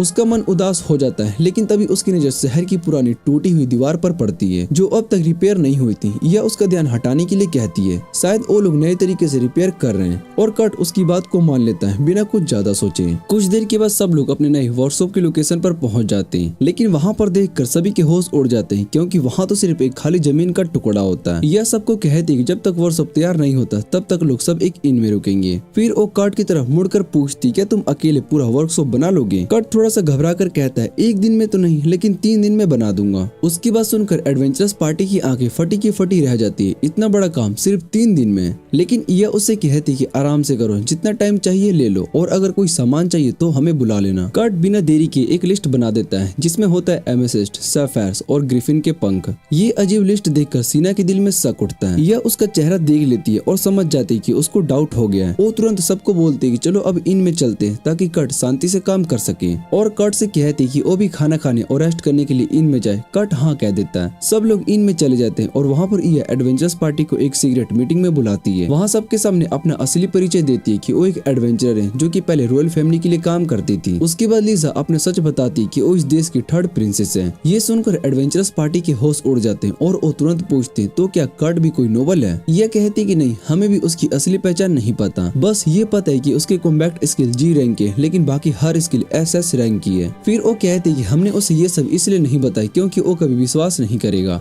ये सुनकर सीना का गुस्सा फट जाता है। वो यह से बोलती है कि तुम लोग कर्ट का फायदा उठा रहे हो, उसे असली पहचान छुपाकर, और अपने भाई की तरफ मुड़कर कहती कि तुम तो कुछ बोलो। लेकिन कैनी शांत रहता है और वो जानता है कि ये सब बात उनके समझ के बाहर है। वो कहता है, लड़कियां तुम अपनी बात पूरी करो। तब लिस बताती कि उस पर किसी ने श्राप डाल दिया था और कर्ट ने सिर्फ एक बॉल ब्रिज बनाकर उसका श्राप तोड़ दिया। इस वजह से वो लोग ये वर्कशॉप इस दूर शहर में बना रहे ताकि अपनी असली पहचान छुपा सके और श्राप देने वाले को यहाँ पर खुद आने पर मजबूर कर सके। लिस कहती कर्ट को इस बारे में कुछ भी नहीं पता, उसे तो ये भी नहीं मालूम है कि मैं एक राजकुमारी हूँ, फिर भी उसने बिना किसी फायदे की मेरी मदद की। लिस फिर एडवेंचर से कहती कि कर्ट इस दुनिया के लिए बहुत ही ज्यादा अच्छा है। लिस फिर एडवेंचर से कहती कि कर्ट इस दुनिया के लिए बहुत ही सच्चा है। मैं चाहती हूँ कि तुम लोग भी उसकी रक्षा में हमारी मदद करो। डेंजो और कैन तुरंत हाँ बोल देते क्योंकि अब वो भी कर्ट के दोस्त बन चुके हैं। लेकिन सीना अब तक इन बातों पर भरोसा नहीं कर पा रही होती और वो कहती कि हम अपनी जान क्यों दाव पर लगाए उस लड़के के लिए जिसे कि हमने बस 3 दिन पहले ही मिला। तब यह हल्की से मुस्कुराकर कहती है कि मैं भी कर्ट से सिर्फ 6 दिन पहले ही मिली थी, इसलिए मैं तुम्हारी बात को अच्छी तरह समझ सकती हूँ। सीना ये सब जानकर बिल्कुल शौक हो जाती है। उसका दिमाग घूम जाता है और चुपचाप इनके बाहर निकल जाती है, सोचती कि अब क्या करना चाहिए। उसके मन में आता है कि सबसे पहले कर्ट से मिलकर उसे ये सच बता देना चाहिए। लेकिन जैसे ही वर्कशॉप के पास पहुंचती है उसका मुंह खुला का खुला रह जाता है। कर्ट बेसमेंट का काम ऑलरेडी खत्म कर चुका होता है। सीना आंखें फाड़ कर देखती रह जाती है, फिर धीरे से कहती है कि ये तुमने कब कर लिया? कर्ट बहुत ही सिंप्लिसिटी से कहता है कि मैं तो बहुत ही धीरे कर रहा हूँ, हमारे गाँव में तो एक दिन में पूरा घर बना दिया जाता है। सीना का शौक और भी बढ़ जाता है और वो उससे पूछती है कि तुम्हें बुरा नहीं लगता है कि इतना काम तुम्हारे सिर पर डाल दिया गया? लेकिन कर्ट हमेशा की तरह मुस्कुराता है और कहता है कि मुझे तो मजा आता है। पहले के पार्टी वाले तो हमेशा मुझे जानबूझकर कहते रहते थे, पर अब मैं सबके काम आ रहा हूँ, अच्छा लगता है मुझे बहुत। सीना को तब समझ में आता है कि इया ने क्यों कहा था कि कर्ट इस दुनिया के लिए बहुत ही सच्चा है। उसका दिल पिघल जाता है और वो डिसाइड करती है कि वो भी इया और लिस के प्लान का हिस्सा बनेगी। कर्ट को इस दुनिया से बचाने के लिए दूसरी तरफ डेंजो अपने पुराने शहर वापस जाता है। वहाँ पर उसकी मुलाकात बंडाना से होती है जो कि एक इन्फॉर्मेंट बन चुकी होती है। बंडाना उससे कहती कि वो पोर्टर है जो कि तुम्हारी लास्ट मिशन में भाग गया था, असल में एक प्रोफेशनल क्रिमिनल जो कि पार्टी ज्वाइन करता है सिर्फ उनका नुकसान करने के लिए।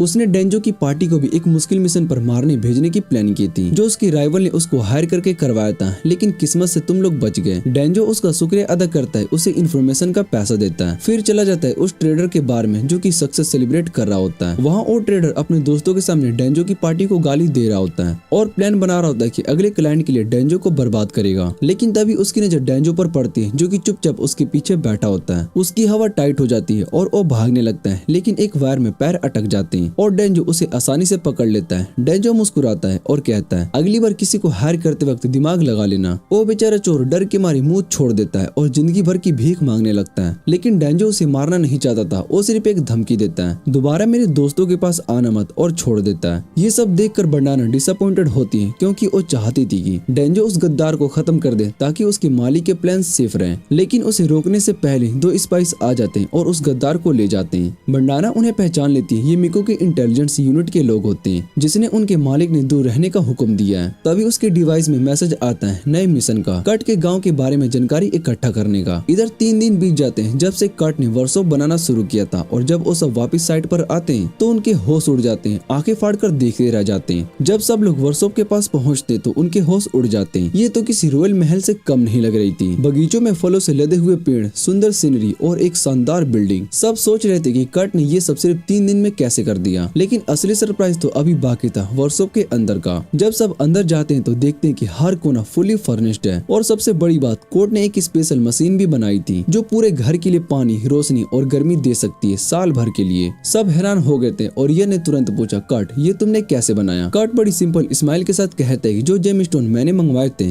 उन्हें मैजिक क्रिस्टल में बदल दिया और उन्हीं से ये सब हो रहा है। सबके लिए प्राइवेट रूम भी थे और एक बड़ा रॉयल ऑफिस जो कि स्पेशल 8 लेयर मैजिस्टर के लिए बना था। फिर कट मुस्कुराकर ये से पूछते कि वैसे तो 8 लेयर मास्टर कब वापस आएंगे। ये थोड़ा घबरा कर कह देती कि वो तो नए काम में बिजी हो गए हैं। फिर वो कट से पूछती कि तुम्हारा रूम कहाँ पर है, और कट क्या कहता है मैं तो बस छोटे मोटे काम के लिए हूँ, मैं किचन के छोटे से स्टोर रूम में सो जाऊंगा। ये सुनकर सबके मुंह खुले के खुले रह जाते हैं। ये और लिस दोनों चीख पड़ती है पागल हो क्या, तुम ऑफिस में सोगे, वैसे भी वो तो खाली ही रहेगा अभी। पूरे 2 घंटे सब मिलकर समझाते हैं, तब जाकर कट मान जाता है कि ठीक है ऑफिस में सो जाऊंगा। तब इया उससे पूछती कट क्या तुम एक मैजिक बैरियर बना सकते हो कर से बचने के लिए, लेकिन कट कहता है कि नहीं वो तो मेरे बस का नहीं है, इसलिए इया को पुराने तरीके अपनाने होंगे। पूरे घर में वार्निंग सर्कल बनाकर प्रोटेक्शन करनी पड़ती है ताकि लिस सेफ रहे। तभी एक सीन होता है, लिस अपने कमरे में दरवाजा खोलती है, सपने में सोचती है शायद से कट उसके रूम में चुपके से आ गया होगा। पर नेक्स्ट मॉर्निंग सब कट के हाथों के बने खाने का मजा ले रहे होते हैं और कट चुपके से निकल जाता है क्या करने। वो तो सोचते है कि घर के वॉल्स पर किसी ने ग्रिफ्टी बना दी है और बिना सोचे समझे सब वार्निंग सर्कल को साफ कर देता है। जब इया भागते हुए वहाँ पर पहुँचती तब कट लास्ट सर्कल भी साफ कर चुका होता है। मिको ने कहा था ये सर्कल्स इम्पॉसिबल टू रिमूव है, लेकिन कट तो सब कर गया। यह जल्दी से कोई कहानी बना लेती है कट के लिए, ये सर्कल बस डिजाइन के लिए थे और कट उस बात को मानने लगता है। लेकिन इया के दिल में डर बैठ जाता है, अब उनके पास नए सर्कल्स नहीं है। अगर कोई प्रिंसेस को टारगेट करेगा तो उसे खुद ही उसे बचाना पड़ेगा। कुछ दिन बीत जाते हैं और खुशी की बात ये होती है कि प्रिंसेस के साथ अब तक कोई अटैक नहीं हुआ। यह सुकून से कहती है कि शायद से दुश्मनों को उनकी जगह का पता नहीं चला, या फिर कट के हाथ का खाना इतना पावरफुल है कि वो बिना कहे सब कुछ कर्ज को हटा देगा। उनके चेहरे पर एक छोटी सी मुस्कुराहट आ जाती है। सिटी के अंदर मिको भी आ चुकी होती है और उसने अपनी स्पाइस का एक बड़ा नेटवर्क फैला दिया जो दुश्मनों को पकड़ने का काम करता है। और ये देखकर डेलिसिया को लगा कि वो लोग आराम से रह सकते हैं। थोड़ी देर के लिए सब कुछ शांत रहा, लेकिन इया ने कट से बनाए हुए उसके केक को टेस्ट किया और जैसे ही उसने एक बाइट ली वो अपने होश को खो बैठी। केक इतना ज्यादा टेस्टी था। रिस भी उस केक की तारीफ करती है और तब कट बताता है कि उसने ये केक राइस फ्लोर से बनाया है। ये सुनकर लिस मुस्कुराती है और कहती है कि कट तो राइस डिशेस बनाने में कमाल का है, क्योंकि उसी के बनाए गए राइस पोरिज ने उसकी पुरानी कर्ज को तोड़ दी थी। फिर वो मस्ती में कहती है कि जब भी मैं कर्ज में फंस जाऊंगी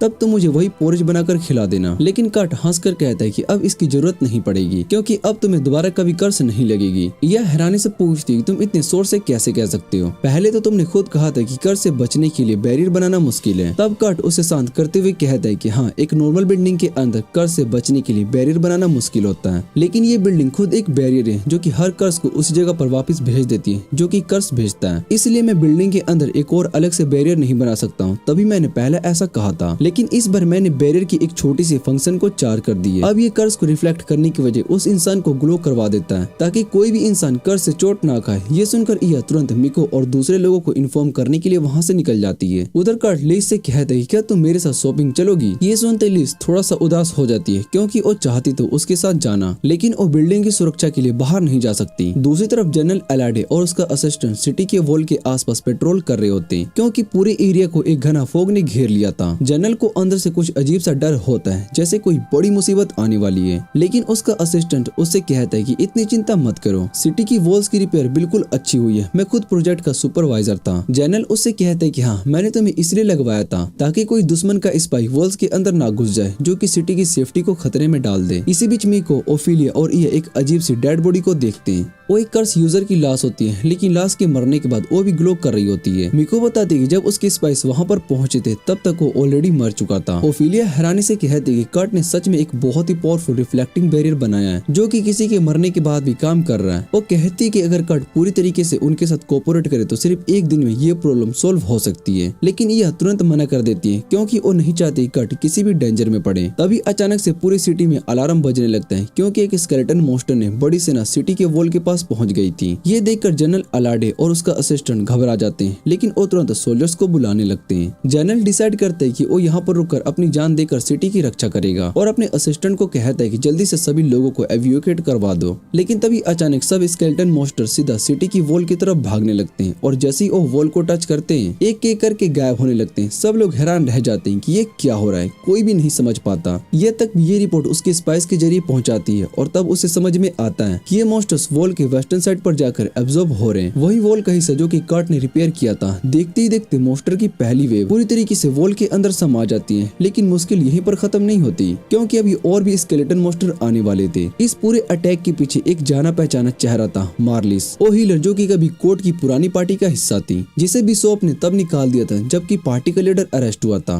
मार्लिस ने उसे बहुत ही समझाने की कोशिश की थी कि उसका उस मामले से कोई लेना देना नहीं था, लेकिन वो मोटा बिशॉप बहुत ही गुस्से में था और उसने मार्लिस को चर्च की इज्जत उछालने का जिम्मेदार मान लिया। लेकिन उसने मार्लिस को एक मौका दिया अपनी गलती सुधारने का और एक ऑफिशियल प्रीस्ट बनने का चांस भी। मार्लिस एक्साइटेड थी, जानना चाहती थी कि मिशन का क्या। बिशॉप ने महंगा वाइन निकाला और उससे गिलास भर दिया, फिर उस मिशन के बारे में बताने लगा। जब मार्लिस ने वो वाइन पी थी तब उस बिशॉप ने मुस्कुराते हुए कहा कि उसका असली मिशन है थर्ड प्रिंस लीस का असासिनेशन करना। ये सुनकर मार्लिस के पैर के तले जमीन खिसक गई और उसे तुरंत महसूस हुआ कि कुछ तो गड़बड़ है, क्योंकि उसके शरीर पर एक अजीब सी कर्स का असर होने लगा था। बिशॉप ने हंसी के साथ कहा, जो वाइन उसने पिलाई थी वो कर्स थी और अब मार्लिस कुछ भी नहीं खा सकती, सिर्फ पानी पी सकती जब तक कि ओलिस को नहीं मार देती। मार्लिस ने मजबूरी में मिशन को मान लिया, क्योंकि उसके लिए बिशॉप अपने गॉड के प्रतिनिधि था। उसकी बात टाल नहीं सकती थी, लेकिन बाद में उसे समझ में आया कि बिशॉप ने एक डीमन के साथ डील की है लिस को मारने के लिए, पर तब तक देर हो चुकी थी। अब कुछ नहीं बदला जा सकता।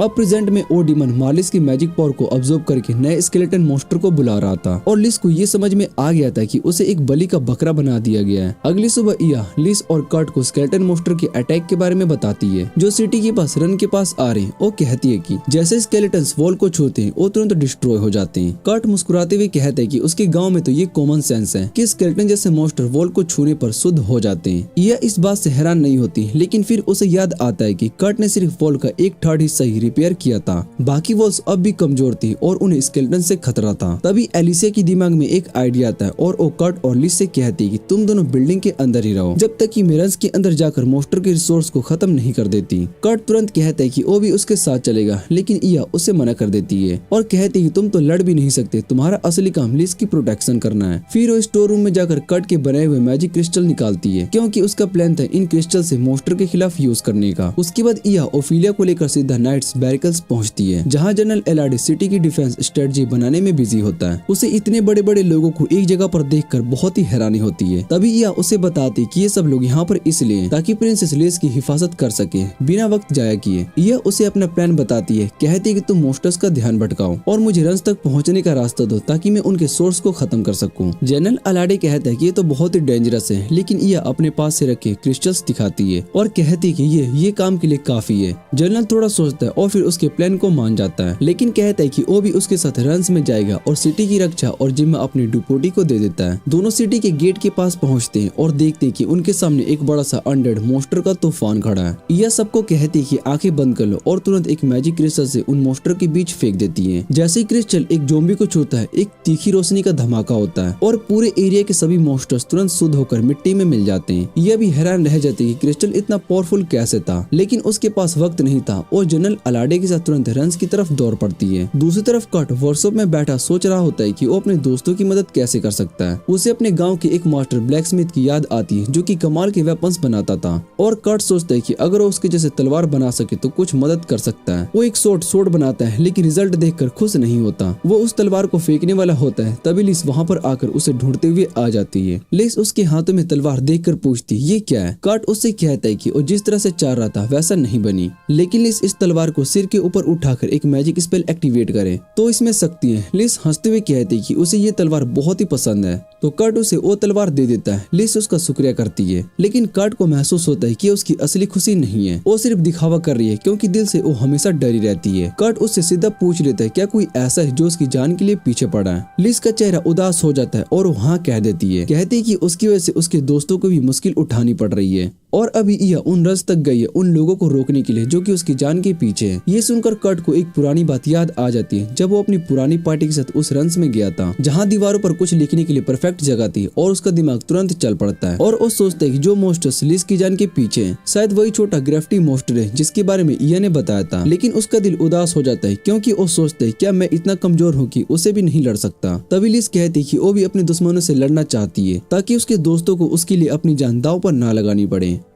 कर्ट उसे देखता है और महसूस करता है कि जैसे वो भी अंदर से बहुत ही कमजोर है, जैसे कुछ भी नहीं कर सकता। और लिस से कहता है कि हमें खुद ही जाकर रंस के अंदर उस मोस्टर को हराना होगा, पर लिस अब भी इस बात को लेकर शोर नहीं होती है। वो कहती है कि मोस्टर ने पूरी सिटी को चारों तरफ से घेर रखा है, पर कर्ट उसको समझाता है कि कोई न कोई रास्ता हमेशा होता है, हमें बस नए तरीके ढूंढने होंगे ताकि हम रंस के अंदर पहुंच सके और उन मोस्टर से निपट सके। लिस तैयार होने लगती है रंस के लिए। उसके लिए लड़ाई से पहले अपना लुक सर्वे करना बहुत ही जरूरी है। फिर वो कर्ट के दिए हुए छुरी को देखती है, उस छुरी को जिस पर मैजिक स्पेल लगा होता है। कर्ट ने बताया था कि अगर वो इस छुरी को अपने सिर के ऊपर उठाएगी तो मैजिक एक्टिवेट हो जाएगा। उसके मन में क्यूरियोसिटी जाग जाती है और वो छुरी को साथ लेकर बाहर निकलती है और अपने सिर के ऊपर उठाकर देखती है, पर कुछ भी नहीं होता। तभी कर्ट बोलता है कि अब हमें निकलना चाहिए। जैसे ही लिस पलटने लगती है उसकी नजर एक अजीब सी चीज पर पड़ती है, कुछ ऐसा जो कि उसने कभी एक्सपेक्ट नहीं किया था। इधर दूसरी तरफ इया और आलरेड मोस्टर के एक बड़े झुंड से लड़ रहे होते हैं। उनका टारगेट होता है रन तक पहुंचना। मोस्टर इतने ज्यादा होते हैं कि उनकी टीम थकने लगती है। हर तरफ से ज़ॉम्बी और दूसरे मोस्टर ने घेर रखा होता है। वॉइस कैप्टन उन मोस्टर का ध्यान भटकाने की कोशिश करता है, पर इया के दिमाग में बस एक ही बात चल रही होती है, हमें जल्दी से उस जगह पर पहुंचना होगा जहां से ये मोस्टर आ रहे हैं। तभी अचानक से वो ऑलरेड की चीख सुन लेती है। वो पलट कर देखती है, ऑलरेड घायल हो गया है। जैसे ही वो उसकी मदद करने के लिए बढ़ती है, एक साथ कई मोस्टर उस पर टूट पड़ते हैं और जल्दी से अपने मैजिक क्रिस्टल तक पहुंचने वाली होती है। तभी उनके वर्कशॉप के द्वारा बुलाए गए एडवेंचरस उनकी मदद के लिए पहुंच जाते हैं। कैंस और डैन जो कि मोस्टर से लड़ते हैं, जबकि सैनिक कंफर्म करता है कि मोस्टर्स रंस के अंदर से ही आ रहे हैं और वो शायद जमीन के नीचे छुपे हुए हैं। यह सबको आंखें बंद करने को बोलती है, फिर एक मैजिक क्रिस्टल जमीन पर फेंकती है जिसका चमत्कार लाइट इन मोस्टर को खत्म कर देता है। ये काम करने के बाद सभी रन की तरफ बढ़ने लगते हैं। यह एक टेस्ट ट्यूब निकाल कर आलरेड को देती है और बोलती कि ये बस कुछ हर्ब से बना सूप है, पर जैसे ही आलरेड इन्हें पीता है उसके सारे घाव तुरंत भर जाते हैं बिना कोई निशान छोड़े। आलरेड हैरान रह जाता है, उसे यकीन नहीं होता कि बस एक सिंपल सा सूप था, पर एडवेंचरस उससे कहते कि कर्ट के बनाए चीजों पर हमेशा हैरान होने के लिए तैयार रहना पड़ेगा। तभी रंस के अंदर से एक और बड़ा मोस्टर ग्रुप बाहर निकलता है। कैंस इया से कहता है कि इन मोस्टर को और उनकी टीम को संभाल लेंगे। तीनों उन मोस्टर पर हमला कर देते हैं और इया और आलरेड चुपके से उन रंस के अंदर घुस जाते हैं। उधर मार्लिस का शरीर कमजोर पड़ने लगता है। उसे समझ में आता है कि अगर डीमन ने 2 और वेब्स मोस्टर को बुला लिया तो वो खुद मर जाएगी। डीमन अपने मिनियंस का प्रोसेस देखने के लिए निकलता है, जहाँ उसको वॉइस कमांडर दिखाई देता है जो अपने मैजिक क्रिस्टल का यूज करके एक ही बार में सारे मोस्टर को उड़ा देता है। डीमन खुद भी समझ में नहीं पाता है कि ये सब क्या हो रहा है। मारिल भी हैरान होती है क्योंकि उसने कभी कोई ऐसा मैजिक क्रिस्टल नहीं देखा था जो कि ऐसा कर सके। डीमन को तब पता चलता है कि कोई 2 लोग रंस के अंदर घुस गए। उसके चेहरे पर एक अजीब सी मुस्कुराहट आ जाती है। इन दोनों का मैं स्वागत करूंगा, वो सोचता है। उधर इया और ऑलरेड रंस के बीच तक पहुंच जाते हैं। उन्हें एक बड़ा सा रूम मिलता है, वही रूम जहाँ से ये मोस्टर पैदा हो रहे थे। इया तुरंत एक मैजिक क्रिस्टल जमीन पर फेंकती है। क्रिस्टल के गिरते ही सारे मोस्टर गायब हो जाते हैं, पर इया के मन में अब भी डाउट होता है कि क्या ये सच में प्रॉब्लम का असली जड़ है। दोनों आगे बढ़ते हैं, तभी सामने डीमन खुद आ जाता है। यह उसे देखकर कहती है, तो तू वो है आखिरी बॉस जिसे हमने हराना है, और बिना किसी देर के उस पर हमला कर देती है। वो एक मैजिक क्रिस्टल हवा में उछालती है और फिर तलवार से उस क्रिस्टल को काट देती है। एक तेज चमत्कार रोशनी पूरे कमरे में फैल जाती है, पर डीमन पर इसका कोई असर नहीं होता। वो मुस्कुराता है और कहता है, अगर मेरे पास इन्फिनिट जिंदगी ना होती तो शायद ये तेरा अटैक मुझ पर नुकसान पहुंचा सकता था। तभी ऑलरेड डीमन पर हमला कर देता है, लेकिन डीमन हिलता तक नहीं क्योंकि उसके सारे घाव तुरंत तुरंत भर जाती। डीमन ऑलरेड और इया की तरफ देखकर कहता है कि तुम दोनों इंसान के लिए काफी अच्छे से लड़ रहे हो, और वो दोनों को एक नजारा दिखाता है। नाइट्स मोस्टर से मुश्किल से लड़ रहे थे,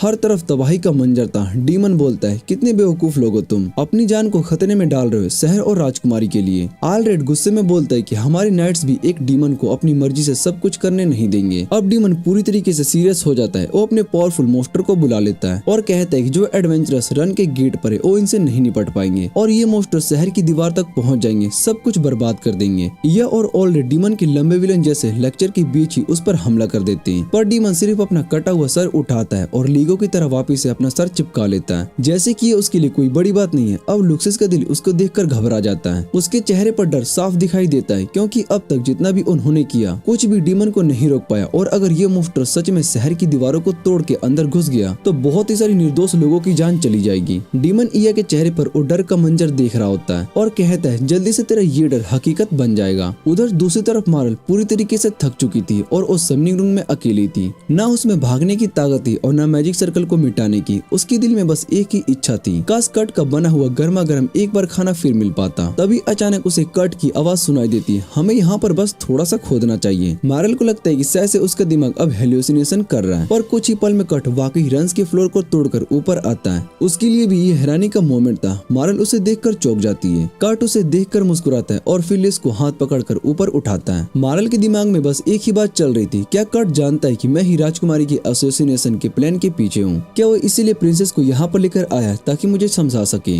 लिस थोड़ा हैरान होकर कट को पूछती कि ये कौन है जो कि मैजिक सर्कल के पीछे पड़ी है। कट कहता है कि ये मारल है, एक नन और हमारी पुरानी पार्टी की हीलर। पर मारल हल्की सी मुस्कुराकर बोलती है, पुरानी नन? पर मैं तो चर्च से कब की निकाली जा चुकी हूँ। कट उससे पूछते क्या इसलिए तुम लिस के पीछे थी रिवेंज लेने के लिए? मारल एक पल के लिए चुप होती है और फिर डिसाइड करती कि उसे सच बोल देना चाहिए कि इस सब के पीछे बिशप ट्रिस्टान है। पर कट को उसकी बातें सुनना ही नहीं था, वो बस बोल पड़ता है, तो क्या तुम चर्च से निकाल दिए जाने के बाद पागल हो गई हो, इसलिए ये अजीबोगरीब मैजिक सर्कल बना रही हो हर जगह? मारल को कुछ भी समझ में नहीं आता है, पर लिस सब कुछ सुन लेती है और उसे समझ में आता है कि असली दुश्मन बिशप ट्रिस्टन है। कट तो मारल पर और ज्यादा धधक जाता है, सब जगह ग्रिफ्टिंग करके रख दिया। लिस दिल से कट का शुक्रिया अदा करती है कि कम से कम कोई तो उसके लिए गुस्सा हो रहा है, पर मारल को तो कुछ भी समझ में नहीं आ रहा होता है कि ये दोनों पागल क्या क्या बक रहे हैं। तभी कट मारल से पूछते है कि यह कहाँ पर है, उसे तो अब तक यहाँ पर आ जाना चाहिए था। सब क्लीन करने के लिए मारल बोलती है कि वो ऊपर है। कट कहता है कि ठीक है, मैं उसे मिलने के लिए जा रहा हूँ, और लिस से कहता है कि तुम यहीं पर रुक जाओ, यहाँ पर सेफ रहोगी। लेकिन लिस मना कर रही होती है, मैं भी ऊपर चलूंगी, मुझे इया से मिलना है। पर वो कट से कहती है कि फिक्र मत करो, जो मुझे नुकसान पहुँचाना चाहता था वो तो यहीं पर खड़ी है, और मेरे पास तुम्हारा दिया हुआ चाकू भी है। लिस के जाते ही मारल अपने मन में सोचती है कि कट कितना बेवकूफ है, इसलिए उसने मरने के लिए भेज दिया। पर तभी कट एक मोप उठाता है मैजिक सर्कल साफ करने के लिए। मारल हैरान होती है, ये तो नहीं कर सकता, पर कट बस एक ही झटके में पूरा सर्कल मिटा देता है। उसी वक्त डीमन को भी इसका इशारा महसूस होता है, अब उसकी बॉडी इनविंसिबल नहीं रही, इसलिए उसे इया और ऑलरेड के अटैक से बचाव करना पड़ेगा। यह तुरंत एक मैजिक क्रिस्टल निकालती है डीमन के खिलाफ, पर डीमन तेज है, उसके हाथ से क्रिस्टल को दूर मार देता है। डीमन गुस्से से चिल्लाता है, अब मैं तुम सबको तुरंत मार दूंगा। पर तभी वहाँ लिस आ जाती है। सब उसे देखकर बहुत ही हैरान हो जाते हैं। डीमन एक पल भी नहीं घबराता, उसने सीधा लिस के दिल पर एक जबरदस्त अटैक करता है। लिस जमीन पर गिर जाती है, यह घबरा जाती है और डीमन हंसकर कहता है, कितनी बेवकूफ राजकुमारी, खुद ही मेरी मदद करने के लिए आ गई मरने के लिए। पर अचानक लिस की बॉडी लाइट से बनी तितलियों में बदल जाती है। सब लोग हैरान हो जाते हैं, ये क्या हो रहा है? तभी असली लिस एलिया और ऑलरेड के पीछे से सामने आती है। डीमन शौक में रह जाता है, ये क्या, मैं तो असली इंसान को अटैक किया था। लिस मुस्कुराकर कहती है, ये सब कुछ चाकू की वजह से हुआ है जो कि कट ने मुझे दिया था।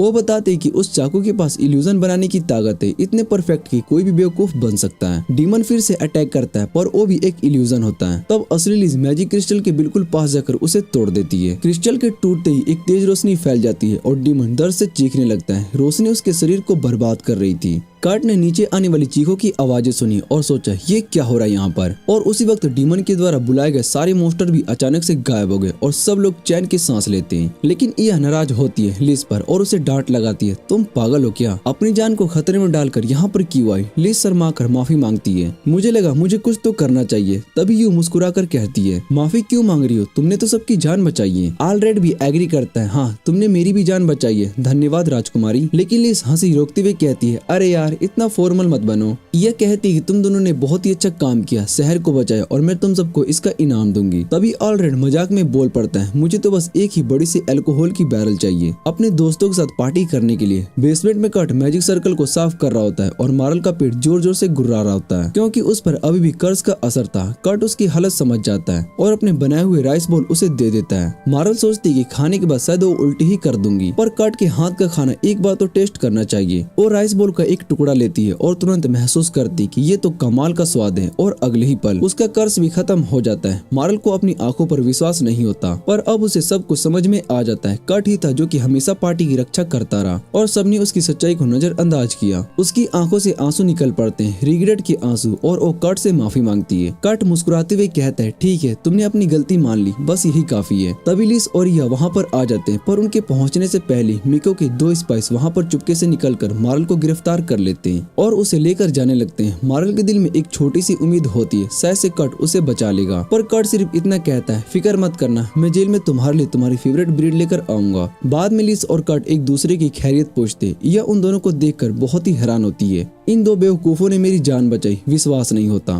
फिर वो कट का हाथ पकड़ती है और कहती है, चलो घर चलते हैं। रात को पूरे नाइट्स के लिए एक बड़ी पार्टी होती है। सब लोग सिर्फ खाना खाते रहते हैं, बिना कुछ बोले सिर्फ खाने में बिजी रहते हैं। कट घबरा जाता है, सोचते हैं कि कहीं मैंने खाने में गड़बड़ तो नहीं कर दी, पर ऑलरेड हंसी से कहते हैं कि फिक्र मत करो, खाना बहुत ही लाजवाब है, सब सिर्फ टेस्ट लेने में ही लगे, बोलने का टाइम भी नहीं मिल पा रहा है। कट के चेहरे पर सुकून आ जाता है, सोचता है कि मेरा कंस्ट्रक्शन जॉब का सुपरवाइजर कितना अच्छा बंदा है। लेकिन जब उसे पता चलता है कि वो बंदा तो शहर का जर्नल है, तो वो हिला का हिला रह जाता है। ऑलरेड पूछते, तो क्या तुम्हें हमारा शहर पसंद आया? कट मुस्कुराता है, हाँ मुझे ये जगह बहुत ही पसंद है, शायद इसलिए क्योंकि यहाँ का जर्नल भी इतना अच्छा है। पर तभी जर्नल का असिस्टेंट बोल पड़ता है, सर आप तो एडमिन के काम में बहुत ही बेकार हो। ऑलरेड उसे हल्की सी कूनी मारकर चुप कर देता है और तभी आसमान में फायरवर्क्स छूटने लगते हैं। रात रोशनी जगमगाने लगती है और आसमान में चमकते हुए पहाड़ों को देखकर सब लोग बस उसी में खो जाते हैं। कट के चेहरे पर एक हल्की सी मुस्कुराहट आ जाती है क्योंकि ये फायरवर्क्स भी उसने ही तैयार किए थे। तभी ऑलरेड और उसका असिस्टेंट अपने घाव देखकर हैरान हो जाते हैं जो कि लड़ाई के दौरान लगे थे। सब ठीक हो चुके। कट मुस्कुराते हुए कहता है, इतना सरप्राइज क्यों हो रहे हो? अचानक खाने के बाद घाव तो ठीक हो ही जाते हैं, ये तो कॉमन सेंस है। उसके बाद सब एक गाड़ी में बैठकर वापस अपने गांव के लिए निकलते हैं। लेकिन सफर के दौरान कट की आंखें लग जाती है और अपने बचपन की दिनों का सपना देखने लगता है। 10 साल पहले जब कट एक छोटा प्यारा सा बच्चा था, उसके गाँव में एक मर्चेंट आया करता था। उसी के साथ आई थी एक लड़की, एक ड्रैगन लड़की हिडा। छोटे कट की आंखों में चमक आ गई थी। उस लड़की से बात करने के लिए वो उसके पास गया, पर जितना भी बोला हिडा ने कोई जवाब नहीं दिया। कट की आंखों में आंसू आ गए। तभी हिडा बोली, पापा ने कहा है कि इस गांव के लोग अजीब हैं, उनसे बात मत करना नहीं तो उनकी आदतें लग जाएंगी। पर फिर हंसी छुपाती हुई बोली, मैं तो बस अपने आप से ही बात कर रही हूँ। कट के चेहरे पर एक बड़ी सी हंसी आ गई क्योंकि हिडा उससे बात करने के लिए एक लूप होल ढूंढ रही थी। दोनों अच्छे दोस्त बन गए। हिडा अपने पापा की बात भूल गई। दोनों खेलने लगे, साथ में हंसने लगे। एक दिन कट ने उसे पास के पहाड़ों में ले जाने का प्लान बनाया। उसे एक रेनबो फ्लावर दिखानी थी, पर हिडा रास्ते में एक झाड़ी से लाल बेरियर्स तोड़कर खा गई। वो बेरियर्स जहरीली थी और वो तुरंत जमीन पर गिर गई। कट घबरा गया, पर उसने देखा कि क्या हुआ। उसने तुरंत जहर का इलाज तैयार किया। उसके मन में सिर्फ एक ही बात थी, हिडा को बचाना है। उसने अपना खुद बनाया हुआ इलाज उसके हाथों तक लेकर गया और उसे किस करके दवा पिलाई। बस यहीं तक सपना था कि तभी यू की आवाज सुनाई दी, उठो कट हम पहुंच गए। यह गांव के मुखिया के पास गई जो कि परेशान था। पानी नहीं था, पीने के लिए भी मुश्किल से मिलता था। खेती कैसे होगी? यह ने मैप देखा और उसे याद आया कि पास के एक और गांव में बड़ा सा पानी का तालाब है और वहां से पाइपलाइन लगाकर गांव तक पानी लेकर आया जा सकता है। लेकिन मुखिया ने घबरा कर बताया, हमने कोशिश की थी लेकिन पड़ोसी गांव वालों ने मना कर दिया। अब सिर्फ तुम्हारी वर्कशॉप की ताकत ही हमें बचा सकती है। यह वापस इन में गई और देखा कि डेंजो ड्यूटी पर था। बल्कि सब लोग पहाड़ी के ऊपर गए थे एक बूढ़े पक्षी पलक की कमर में दर्द में मदद करने के लिए। यह को ये सब थोड़ा अजीब और जरूरत से ज्यादा लगता है, पर वो सोचती कि ये उसका काम नहीं है। इसलिए डेंजो को बोलकर निकल पड़ती है पास के गांव के लोगों से बात करने, ताकि पानी दोनों गांव में बांटा जा सके। लेकिन वहां पर पहुंचती उसके होश उड़ जाते क्योंकि उस गांव की हालत बहुत ही खराब थी। उनका तालाब भी लगभग सूख चुका था। यह अभी इन्हें संभाल ही रही थी कि तभी कुछ गांव वाले दौड़ते हुए आए। ऊपर पहाड़ी पर कुछ बड़ी दिक्कत हो गई है। यह बिना समय गवाए पहाड़ी की तरफ दौड़ गई। वहां पर पहुंचकर देखा एक बड़ा सा झील था। उसने तुरंत सीना से पूछा, जब पानी नहीं था तो ये झील कहाँ से गई? सीना ने हैरानी भरी आवाज से कहा, ये झील तो बस अभी कुछ देर पहले ही बनी है। तभी पीछे से कट आया मुस्कुराते हुए और यह सब कुछ समझ गई। कट बोला, मैं बस कुछ पक्षियों का ध्यान ध्यान रख रहा था। प्यासे लग रहे थे तो मैंने जमीन के नीचे से पानी निकाल दिया। फिर उसने इया से पूछा, तुम्हारा मिशन पूरा हुआ? लेकिन उसके जवाब देने से पहले दोनों गाँव के मुखिया वहाँ पर आ गए। दोनों घुटनों के बल गिर गए। हमने इतनी जल्दी बचाने के लिए धन्यवाद। इया ने उन्हें संभालने की कोशिश की, पर कट मन ही मन सोच रहा था कि इया कितनी कमाल की है। जब तक मैंने कौन गड्ढा खोदा, इसने सब कुछ संभाल लिया। सब लोग खुशी से अपने बेस पर लौट गए और दोनों गांव वालों ने उन्हें ढेर सारे गिफ्ट दिए। कट अब सोचने लगा कि इन अंडों से क्या क्या टेस्टी चीज बनाई जा सकती है। इसी बीच लिस एक नोबल के घर पर पहुंचती है, मरग्रेव अकोन के, जो कि दिखने में बिल्कुल जब्बा जैसा हंट लग रहा था। इसी बीच लिस एक नोबल के घर पर पहुंचती है, मरग्रेव अकोन के, जो कि दिखने में बिल्कुल भी जब्बा द हंट जैसा लग रहा था। डिनर के दौरान छोटी मोटी बातें होती है, लेकिन लिस के दिमाग में कुछ और ही गेम चल रहा था। वो सोच रही थी कि ये अकोन के पास ड्यूक के बराबर की ताकत है, पर उसकी पैसे की हालत हमेशा खराब रहती है, इसलिए दूसरे किंगडम से हेल्प मांगना पड़ता है। अकोन भी ये समझ गया था कि लिस के साथ दोस्ती करना उसके लिए फायदेमंद होगा, इसलिए वो उसे अपनी साइड करने की कोशिश कर रहा था। लेकिन लिस भी कम नहीं थी। उसने सोचा, आज मैं एक प्रिंसेस नहीं बल्कि अपने 8 लेयर की मिनिस्टर की रिप्रेजेंटेटिव बनकर आई हूँ। अकोन बोला, सुना है कि तुम्हारे पास वो मैजिक स्टोन है जो 500 मीटर तक एक मोस्टर को मिटा सकता है। लिस ने तुरंत समझ लिया ये कर्ट के बारे में इंफॉर्मेशन निकालना चाहता है, इसलिए उसने मुस्कुराकर जवाब दिया, ऐसे कोई खास स्टोन्स नहीं थे, लोगों ने बस अफवाह उड़ा रखी थी। अकोन ने अपनी स्ट्रेटजी बदल ली। तुम्हारा जो शहर है अभी तक उसका कोई नाम क्यों नहीं रखा गया? लिस ने हाँ में सर हिला दिया। नया गवर्नर डिसाइड करेगा नाम। अकोन ने कहा, पर गवर्नर चुनना मुश्किल हो रहा है क्योंकि शहर डीमन टेरिटोरी के पास है और वहाँ के नाइट्स भी मानने वाले नहीं है। इसलिए उसने बोला, मैं चलूंगा 8 लॉयर की मास्टर गवर्नर बनने। लिस के तो होश ही उड़ गए। अगर कट गवर्नर बन गया तो उसका राज सभी के सामने आ जाएगा और वो खुद भी नहीं जानता है कि वो 8 लीडर मास्टर है। लिस कहती है कि वो खुद अपने दम पर इतना बड़ा फैसला नहीं ले सकती। तभी अकोन बोलते है कि तुम तो 8 लीडर मास्टर की रिप्रेजेंटेटिव हो, इसलिए तुम्हारे पास ये डिसीजन लेने का पूरा हक है। ये सुनते ही लिस और ज्यादा घबरा जाती है। फिर ऑलरेडी भी अकोन की आइडिया को सपोर्ट कर देता है। 8 लीडर मास्टर को नया गवर्नर बना दिया जाए, क्योंकि उसे पता नहीं होता है कि वो लोग कट के बारे में क्या बात कर रहे हैं। लिस फिर भी को का मन बदलने का फैसला करती है, लेकिन को उससे सीधा पूछ लेता है कि क्या उस मास्टर में कोई कमी है जो कि उसे ये काम नहीं दिया जा सकता। लिस ये सुनकर एकदम से ट्रिगर हो जाती है और जोर से बोल पड़ती है, हमारे 8 लेयर मास्टर से ज्यादा स्किल्ड और नोबल इंसान पूरी दुनिया में कोई नहीं है। ये बोलते ही उसे समझ में आ जाता है कि उसके मुंह से वही बात निकल गई जो कि अकोन सुनना चाहता था। उसका प्लान सक्सेसफुल हो गया था। मिशन वापस आकर लिस ईसा को सब कुछ बता देती है और ईसा सबको डांट देती है कि वो इतनी आसानी से बेवकूफ बन गई। लिस को बहुत ही बुरा लगता है, लेकिन उसके लिए कट के नाम पर कोई इल्जाम सहना मुमकिन नहीं था। फिर लिस इया से पूछती, कट अब कहाँ पर है? तो इया बताती है कि वो एक बच्चे को संभाल रहा है। ये सुनकर लिस शौक में आ जाती है और उसे लगता है कि कट का बेबी है और वो तैयार हो जाती है उस बच्चे को अडॉप्ट करने के लिए, ताकि हमेशा कट के साथ रह सके। लेकिन इया थोड़ी सांस लेकर कहती कि नहीं, ऐसा कुछ भी नहीं है। वो लोग एक विलेज की मदद कर रहे थे, उन्हें कुछ एग्स मिले थे, उनमें से एक एग फर्टिलाइज निकला और अब कट उस एग का ध्यान रख रहा है। लिज ये सुनकर चैन की सांस लेती है। फिर इया मजाक में कहती है कि कट का नसीब ऐसा ही है, हो सकता है कि उस एग से कोई गोल्डन एग देने वाली बर्ड निकले। लिस भी उनकी ये बात पर हाँ बोल देती है। तभी अचानक कट की चीखने की आवाज आती है। वो चिल्ला रहा होता है कि एग हैच हो गया है। दूसरी तरफ मीको रिपोर्टर्स के ढेर में घिरी होती है। उसकी स्पाइक्स रिपोर्ट्स का पता चलता है कि जिस बिशप ने डीमन के साथ डील की थी उसका मर्डर चर्च के अंदर ही हो गया था। इससे मीको को शक होता है कि शायद से बिशप असली मास्टरमाइंड था ही नहीं। वो अब तक मरेल को जिंदा रखे हुए क्योंकि वो उसे कट के लिए छोड़ना चाहती है। तभी उसे रिपोर्ट मिलती उस एग से क्या निकला और ये पढ़ती उसकी होश उड़ जाती है। मैंसन के अंदर लिस और यह तुरंत देखने के लिए जाती है एग से क्या निकला, और जो सीन वो देखती उन पर उन्हें अपनी आंखों पर यकीन नहीं होता।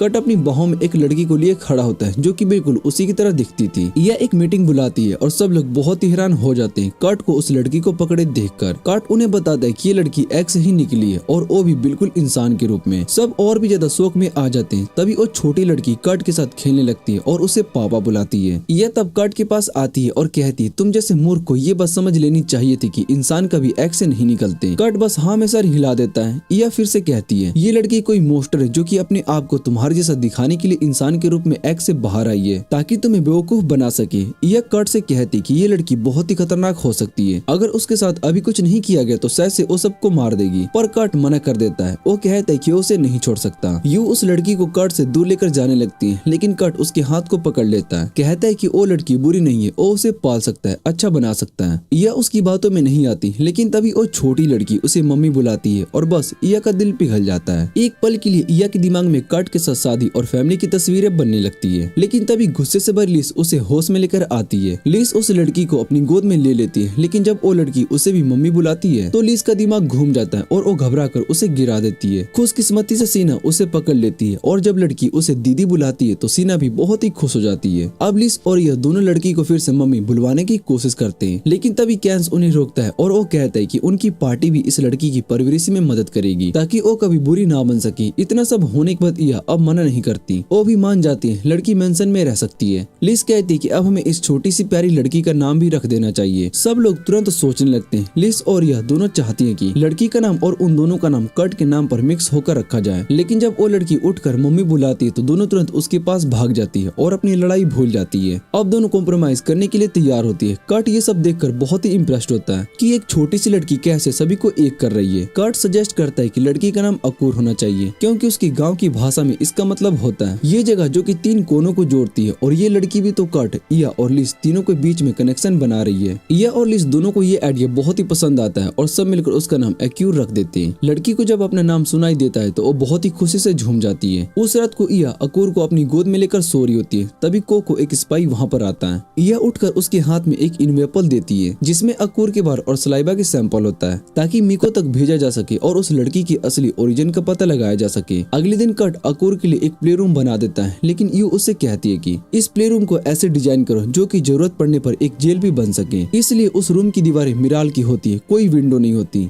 और रूम का दरवाजा भी अंदर से नहीं खुलता। यह को बुरा लगता है कि कर्ट को अपने हाथों से ऐसी जगह बनानी पड़ रही है, लेकिन वो कोई रिस्क लेना नहीं चाहती थी जब तक कि मिको की रिपोर्ट नहीं आ जाती। अकूर खुशी से सीना के साथ खेल रही होती है, फिर वो कर्ट और यो को भी खेलने के लिए बुलाती है, लेकिन वो दोनों कहते हैं कि उन्हें काम है। कर्ट प्रोमिस करता है कि जैसे काम खत्म होगा वो उसके साथ खेलेगा और उसे कहते हैं कि जब तक वो सीना के साथ अच्छे से खेले। फिर कर्ट और यह अपने काम करने निकल पड़ते हैं और कर्ट के चेहरे पर थोड़ी सी उदासी देखकर यह कर्ट से कहती है चलो काम जल्दी से खत्म कर लेते हैं ताकि अकूर के पास वापस जा सके। कर्ट भी हाँ बोल देता है, लेकिन तभी उसे अकूर की आवाज सुनाई देती है। दोनों तुरंत कैरेज के अंदर देखते हैं और शॉक हो जाते हैं क्योंकि वहाँ पर अकूर बैठी होती है। इया की आंखें फट जाती है। वो घबरा कर पूछती तुम यहाँ पर कैसे आ गई? अकूर मुस्कुराते हुए कहती कि मैं फोर्स की तरह आई। दोनों एक दूसरे का चेहरा देखते हैं, बिल्कुल समझ नहीं पाते कि लड़की क्या कह रही है। इया के दिमाग में टेंशन बढ़ने लगती है, अब क्या करें? कर्ट कहता है चलो वापस वर्कशॉप चलते हैं, सब लोग परेशान हो रहे होंगे। पर तभी इया की नजर कल वाले स्पाई पर पड़ती है। वो अपनी शक्ल को बदलकर एक आम आदमी की तरह बनी होती है। इया उसके पास जाती है और कर्ट से कहती है कि मैं इस औरत से कह दूंगी कि वो वर्कशॉप तक हमारा संदेश पहुँचा दे। कर्ट मन ही मन सोचता है कि इया कितनी रिस्पॉन्सिबल है। कल भी जब वो अकूर को मुझसे दूर लेकर जा रही थी, उसके दिमाग में ख्याल आ रहा था कि काश उसकी मदद कर पाता।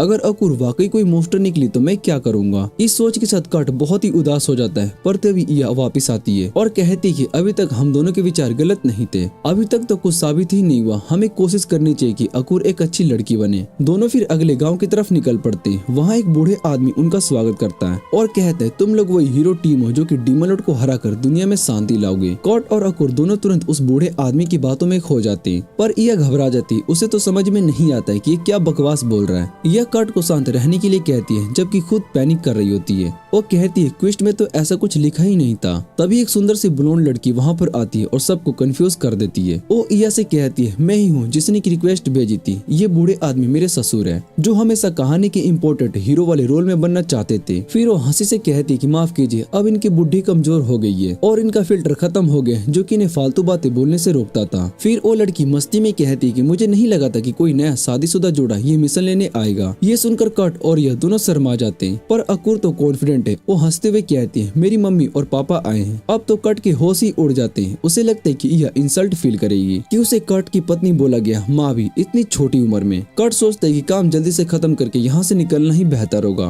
वो क्लाइंट से कहता है कि बताइए क्या काम है? लड़की कहती है मेरे ससुर आजकल खाना नहीं खा रहे, वही प्रॉब्लम है।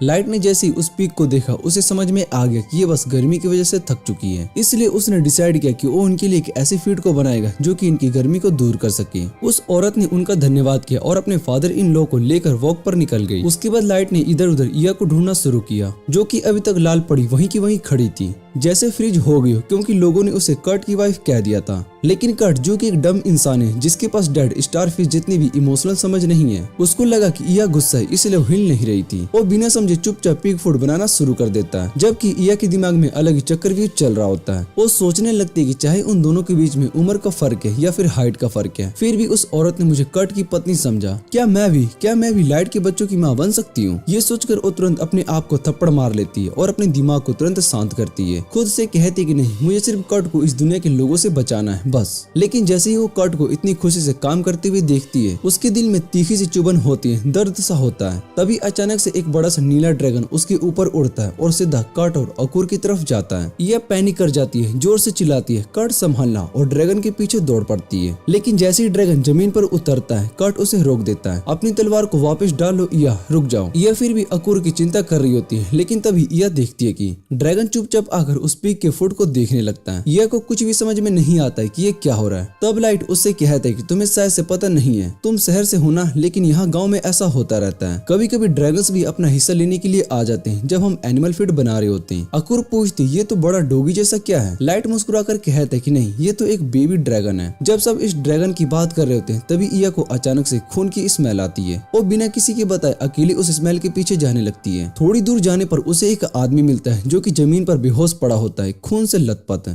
यह सोचती ये किसने किया होगा। तभी उसे झाड़ी के पीछे से कुछ हरकतें दिखाई देती है। बिना सोचे समझे इया वहाँ पर अटैक कर देती है। चिल्लाने की आवाज सुनकर कट दौड़कर वहाँ पर आता है और वो पूछते है, सब कुछ ठीक है ना इया? लेकिन इया उससे कहती है, कट अकुर को लेकर तुरंत भाग जाओ। कट को कुछ भी समझ में नहीं आता, लेकिन तभी झाड़ियों के पीछे से एक अजीब सी शक्ल वाला क्रिएचर बाहर आता है। एक डिमोनिक वुल्वरीन बेटी। यह फौरन कट और उसके बीच में खड़ी हो जाती है और वो क्रिएचर उनसे कहता है कि बच्ची को हमें दे दो। इया को लगता था कि वो अकुर के पीछे, लेकिन कट कहता है कि तुम ड्रैगन हंटर हो, तुम्हें बेबी ड्रैगन चाहिए है ना? लेकिन इया उसकी आंखों में देखकर समझ जाती है ये ड्रैगन हंटर नहीं, ये कुछ और ही है, और ज्यादा खतरनाक। यह एक बार फिर चिल्लाकर कट से कहती है, कट जल्दी से भाग जाओ। लेकिन कट मना कर देता है। तभी अचानक बेबी ड्रैगन उसकी शर्ट का कॉलर पकड़ लेता है और उसे लेकर हवा में उड़ जाता है। यह को ज्यादा हैरानी नहीं होती, क्योंकि वो समझ गई थी कि कट ने इतनी जल्दी से ड्रैगन को भी अपना बना लिया। लेकिन अब सोचने का टाइम नहीं था। सामने से वही स्केरी डीमन मोमी उस पर हमला करने आ जाती है। यह जल्दी समझ गई थी कि वो इसके सामने ज्यादा देर तक नहीं टिक पाएगी। तभी डीमन ने उसके पेट में जोर का किक मारा। यह टक्कर खाकर पीछे गिर गई। डीमन उसके पास आई उसे खत्म करने के लिए, लेकिन इया ने एक रखे उठाकर मुश्किल से अपनी जान बचाई। उसने ड्रैगन से पूछा, जब तूने कहा कि हमें वो ड्रैगन बच्ची चाहिए, तो तुम बेबी ड्रैगन की बात कर रही थी या फिर अकुर की? लेकिन डीमन चुप रही और फिर धीरे से बोली, अब ये जानकर क्या करोगी, तुम तो अब जिंदा ही नहीं रहोगी। इया के समझ में आ गया होता है कि अब तो वो टाइम को भी नहीं खरीद सकती। उससे पहले डीमन ने तेजी से उसके हथियार को गिरा दिया और तलवार से काट दिया। इया घुटनों के बल गिर गई। लेकिन जैसे ही ड्रैगन उसका काम तमाम करने के लिए वापिस आई, इया ने एक छुपा हुआ मैजिक क्रिस्टल उसकी तरफ फेंक दिया। जब डीमन ने उसे काटने की कोशिश की तो वो क्रिस्टल जोर से फट गया। पूरा एरिया में धमाका हो गया, सब उल्टा पुल्टा हो गया। इया को लगा कि बस अब तो फाइट खत्म हो गई, लेकिन नहीं, डीमन मम्मी जमीन तोड़कर फिर से बाहर आई। इस बार उसके बड़े बड़े सींग भी क्लियरली दिखाई दे रहे थे। इया का चेहरा सफेद पड़ गया। अब उसे समझ में आ गया था कि वो किस लेवल के खतरे के सामने। उसके मन से जीतने की सारी उम्मीद चली गई थी। वो सोचने लगी, ऐसे डीमंस तो कभी भी खुलेआम नहीं दिखाई देते, ये यहाँ पर क्यों है? तब डीमन मम्मी बोली, तुमने मुझे अच्छा खासा घाव दिया, तुम कितने स्ट्रॉन्ग हो। अब समझ में आया कि तुम लोगों ने एक डीमन लॉर्ड को कैसे हरा दिया। मैं तब से तुम्हें देख रही हूँ, जब से शहर पर अटैक नहीं हुआ था। यह कंफ्यूज हो गई, ये क्या अकुर के लिए आई है या फिर कट के लिए, क्योंकि कट तो खुद एक बच्चा है और रियलाइज करती है कि उसके पास अब और कोई हथियार नहीं बचा है और इस हालत में तो वो मरने वाली है। बस उसे एक ही उम्मीद थी कि कट जल्दी से वर्षों पहुंच जाए और सेफ रहे, क्योंकि मिको और बाकी सभी लोग भी शायद से अब तक ये सब समझ जाएंगे। यह अपनी किस्मत के सामने हार मान ही रही थी, तभी अचानक से कट की आवाज सुनाई दी। उसने ऊपर देखा तो लाइट ड्रैगन के साथ उसकी तरफ उड़कर आ रहा था। यह शॉक्ड होकर रह गई, ये क्या पागलपन है, ये क्यों आ गया यहाँ पर फिर से? उसने सोचा क्या ये ड्रैगन को कंट्रोल करके लड़ने के लिए आया है, पर वो तो अभी से ड्रैगन चलाना भी नहीं जानता। और उससे पहले कि वो कुछ समझ पाता, ड्रैगन ने उसे सीधा एक पेड़ पर गिरा दिया। यह गुस्से से उसके पास गई, तुम यहाँ पर क्या कर रहे हो इडियट? कट ने हंसा और बोला, भाग के क्या करूँ, तुम्हारे बिना कैसे जीऊं? तभी अचानक पूरे के पूरे पिग्स का झुंड उनकी तरफ दौड़ पड़ता है। कट ने जल्दी से कहा, चलो इन पिग्स के ऊपर चढ़ जाते हैं। दोनों एक बड़े सुअर के ऊपर चढ़ गए और डीमन से बचकर भाग गए। यह अब भी गुस्से में कट से पूछ रही होती है कि तुम्हारी गाँव में क्या ये सब इतने भी पागल होते हैं क्या, जो ऐसे खुद को खतरे में डाल देते हैं? कट हल्का सा मुस्कुराते हुए कहता है, पहली बार कुछ ऐसा कर रहा हूँ। फिर सीरियस होकर बोलता है, लेकिन एक मर्द को कभी भी दर्द नहीं चाहिए, जब बात उस औरत की रक्षा करने के लिए हो जो उसके लिए कीमती हो। यह उसकी ये बात सुनकर और भी ज्यादा फिदा हो जाती है, लेकिन साथ ही मन में दर्द भी महसूस करती है, क्योंकि वो जानती है कि कट ये बात किसी रोमांटिक तरीके से नहीं कह रहा है। तभी अचानक सामने से एक आग का गोला उनकी तरफ आता है और सीधा सुअर के झुंड को लगता है। झटके से कट और यह दोनों जमीन पर गिर जाते हैं। आंखों के सामने खुद डीमन मोमी खड़ी होती है, हाथ में एक और फायरबॉल लेकर। यह गुस्से से कट काट का उसका छुरा मांगती है और लड़ने के लिए आगे बढ़ती है। उसका शरीर कांप रहा था, जख्मों से वो चल भी नहीं पा रही थी, लेकिन आंखों में एक इरादा था, काट को बचाना है, चाहे जान ही क्यों न चली जाए। डीमन मम्मी अपना फायरबॉल छोड़ देती है। यह छुरा उठाकर उस स्पेशल टेक्निक को यूज करने की कोशिश करती है जो कि जादुई अटैक को काट सकती थी, लेकिन अब तक उस टेक्निक में वो कभी सफल नहीं हुई थी। फिर भी दिल में एक उम्मीद थी, अब नहीं कर पाई तो सब कुछ खत्म हो जाएगा। लेकिन उसका हाथ ठीक से नहीं उठा, उसे लगा कि अब वो जिंदा जलेगी। तभी अचानक अकूर आ जाती है और सीधा उसके सर पर कूद जाती है। यह जोर से उसे गले लगा लेती है। आग का गोला अचानक हवा में गायब हो जाता है। सब हैरान रह जाते हैं। डीमन मम्मी भी घबरा जाती है, उसके चेहरे का डर साफ दिख रहा होता है। यह सोचती है क्या उसने खुद फायरबॉल को हटा दिया, क्या ये इसलिए क्योंकि अकूर उसके सामने आ गई थी। वो उससे पूछने के लिए जाती है, लेकिन डीमन औरत खांसी करते हुए कहती है कि और खून की उल्टियां करने लगती है और जल्दी से वहाँ से भाग जाती है। यह उसके पीछे भागने की कोशिश करती है, लेकिन वो जानती है कि ज्यादा चोट खा चुकी है, इसलिए वो तुरंत गिर जाती है। कर्ट और अकूर दोनों उसके पास दौड़कर आते हैं। कर्ट उसे दवा देता है और थोड़ी देर में इया की तबीयत ठीक होने लगती है। इया अकूर से कहती है कि मैं बिल्कुल ठीक हूँ। तभी वो अचानक से खुद को संभालते हुए पूछती है, लेकिन ये बता तू मेरे ऊपर कैसे आ गई। कर्ट कहता है वो गिर कर नहीं, टेलीपोर्ट करके सीधा तुम्हारे ऊपर आई थी। यह बहुत ही शॉक्ड रह जाती है। टेलीपोर्ट? लेकिन बिना किसी बड़े टेलीपोर्टेशन स्टोन के कोई भी ऐसा नहीं कर सकता, कोई विजार्ड भी नहीं। यह अकूर से पूछती है क्या तुम दोबारा से ऐसा कर सकती हो, लेकिन अकूर सिर हिलाकर मना कर देती है। लाइट को भी टेंशन होती है उस डीमन औरत को लेकर और यह दिल से चाहती है कि वो कभी फिर से सामने न आए। तभी अचानक से एक सुर उनके पास आता है और बहुत ही उदास और छोट खाकर कर्ट के होश उड़ जाते हैं। अरे मेरा असली काम तो सुअर संभालना था, क्लाइंट आने वाला है। वो तुरंत सभी पिक्स को हील करता है और थोड़ी देर में सब वापस अपनी पैन में खुशी मर्जी और बिल्कुल ठीक लग रहे होते हैं। ब्लोंडे औरत सूरो को देखकर बहुत ही खुश होती है और इया को थैंक्स बोलती है। फिर मुस्कुराते हुए पूछती है वैसे तुम्हारा पति कहाँ पर है। इया वहाँ पर सभी को बता देती है कि कर्ट बेबी ड्रैगन को उसके पेरेंट्स के पास छोड़ने के लिए गया है, लेकिन रास्ते में उसने कुछ देखा जिसके बाद उसने अपना प्लान बदल दिया। तभी इया और अकूरा वापस से घर जाने लगते हैं कि अचानक कर्ट ड्रैगन बेबी को वापस आता दिखाई देता है। यह हैरान होकर पूछती कि उसने अब तक ड्रैगन को उसके पेरेंट्स के पास क्यों नहीं छोड़ा। और तभी उसकी नजर ड्रैगन के बैग पर पड़ती है जहाँ एक डीमन औरत बेहोशी की हालत में पड़ी होती है। यह के दिमाग में कंफ्यूजन का तूफान उठ जाता है, आखिर ये क्या हो रहा है। फिर कर्ट सबको समझाता है। वो कहते हैं कि जब वो आसमान से उस औरत को देखा तो तुरंत ड्रैगन को नीचे उतार दिया उसकी मदद करने के लिए। उसने देखा कि वो बहुत ही बुरी तरीके से घायल थी, लेकिन अभी जिंदा थी। कर्ट ने उसके लिए दवा बनाने का फैसला किया। वो औरत होश में आ गई और कर्ट को बेवकूफ बोला कि वो दुश्मन की मदद क्यों कर रहा है, लेकिन कर्ट ने उससे कहा कि क्योंकि उसने अपना अटैक कैंसिल कर दिया था और यह और अकूरा को नहीं मारा, इसलिए उसके पास उसकी जान बचाने का पूरा रीजन है। फिर कर्ट ने अपनी बनाई हुई दवा उसको दी और कहा कि अगर तूने नहीं पी तो तू मर जाएगी। डीमन औरत ने वो दवा पी, लेकिन उसको तुरंत अजीब सा फील होने लगा। वो जमीन पर गिर गई और कर्ट ने उससे माफी मांगी। उसने कहा कि उसने दवा में सोने की दवा मिला दी थी, क्योंकि वो इतना हिम्मत वाला नहीं है कि उसका सामना कर सके। कर्ट ने उससे बोला कि वो कम से कम 3 दिन तक बेहोश रहेगी और उसने उसे इसलिए डांट दिया क्योंकि उसने एक ऐसे ड्रैगन पर अटैक किया था जो इंसान से जुड़ा था। डीमन औरत उसकी बात समझ नहीं पाई थी, लेकिन कर्ट को लगा कि शायद से वो समझ नहीं पा रही है कि वो क्या कह रहा है। कर्ट अपने मन में सोचता है सिर्फ इसलिए क्योंकि उस औरत के भी सींग हैं। इसका मतलब ये नहीं कि वो भी उसकी बचपन की दोस्त हिल्डा है। जैसे ही डीमन औरत ने हिल्डा का नाम सुना उसने कर्ट से बात करने की कोशिश की, लेकिन उस वक्त दवा का असर हुआ और वो बेहोश हो गई। इसलिए कर्ट उसको अपने साथ ले आया। अब वो वापस से मेंशन में आ जाते हैं और कर्ट अकूरा से कहता है कि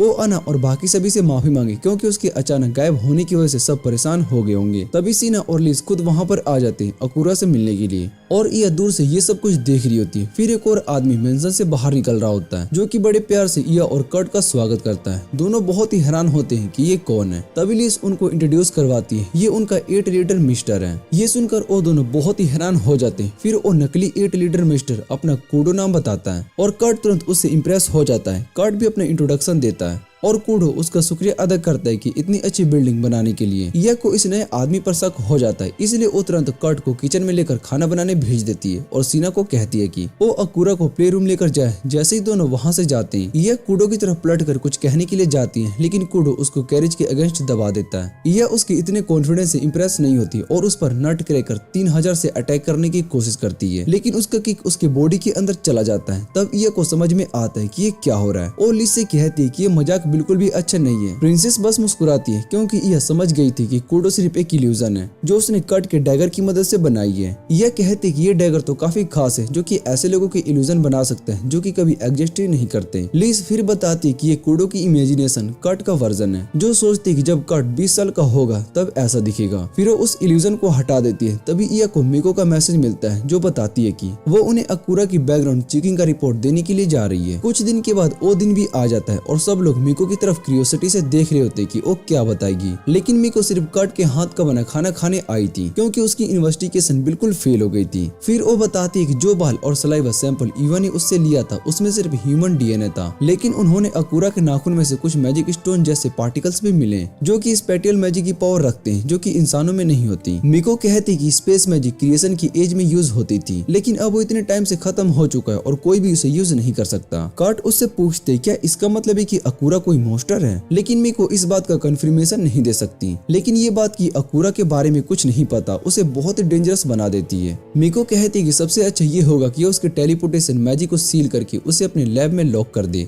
लेकिन कार्ट इस बात को स्ट्रिक्टली मना कर देती है। मिको उससे रीजन पूछती है तो कार्ट बोलता है तो क्या तुम्हें लगता है कि मैं डेंजरस हूँ? मिको कहती है कि वो उसका दोस्त है इसलिए वो नहीं सोचते कि उसे अटैक करेगा। कार्ट बोलता है कि उसका रीजन भी वही है क्योंकि उसे भी कभी अकुरा से कोई डेंजर फील नहीं होता। उसके लिए ये मैटर नहीं करता कि वो इंसान है या फिर नहीं, क्योंकि वो जानता है कि अकुरा एक बहुत ही अच्छी लड़की है जो कि किसी को भी हर्ट नहीं करेगी। कार्ट डिक्लेयर करता है कि अकुरा उनके साथ ही रहेगी। युवा भी उसकी इस बात से एग्री करती है और कहती है कि जब तक उनके पास कोई प्रूफ नहीं है कि वो मॉन्स्टर है तब तक उसके साथ मॉन्स्टर जैसा बिहेव नहीं कर सकते। लिस भी इस बात को सपोर्ट करती है और मिको से कहती है कि वो किसी को भी उनकी बेटी को लेकर जाने नहीं देगी। मिको उनके रीजंस को समझ जाती है और कहती है कि वो लोग अकुरा का ध्यान रखे। फिर वो उनसे पूछती कि उस ड्रैगन के बारे में जिसे उन्होंने पकड़ा था, जिसे कट अब भी एक ड्रैगन हंटर समझता है। कट बताता है कि वो अभी बेसमेंट के प्रिजन में है। जैसे ही मिको उसके पास जाने लगती है कट उसे कहते है कि प्लीज उस बेचारी औरत के साथ बुरा मत करना। मिको कट को ये बताती है कि वो बेचारी औरत असल में एक डीमन है, इंसानों की सबसे बड़ी दुश्मन, और उसका हाल सिर्फ जेल में बंद होने से भी ज्यादा बुरा होने वाला है। मिको इया को लेकर बेसमेंट के प्रिजन में जाती है जहाँ पर उस डीमन ह्यूमन को जगाती है और पूछती है क्या वो बोल सकती है। डीमन धीरे धीरे बोलती है, कहती है कि वॉरियर सिर्फ जरूरत की ही बातें करते हैं। मिको समझ जाती है कि वो बेवकूफ नहीं है, बस एक वॉरियर के फर्ज की वजह से ऐसे बोलती है।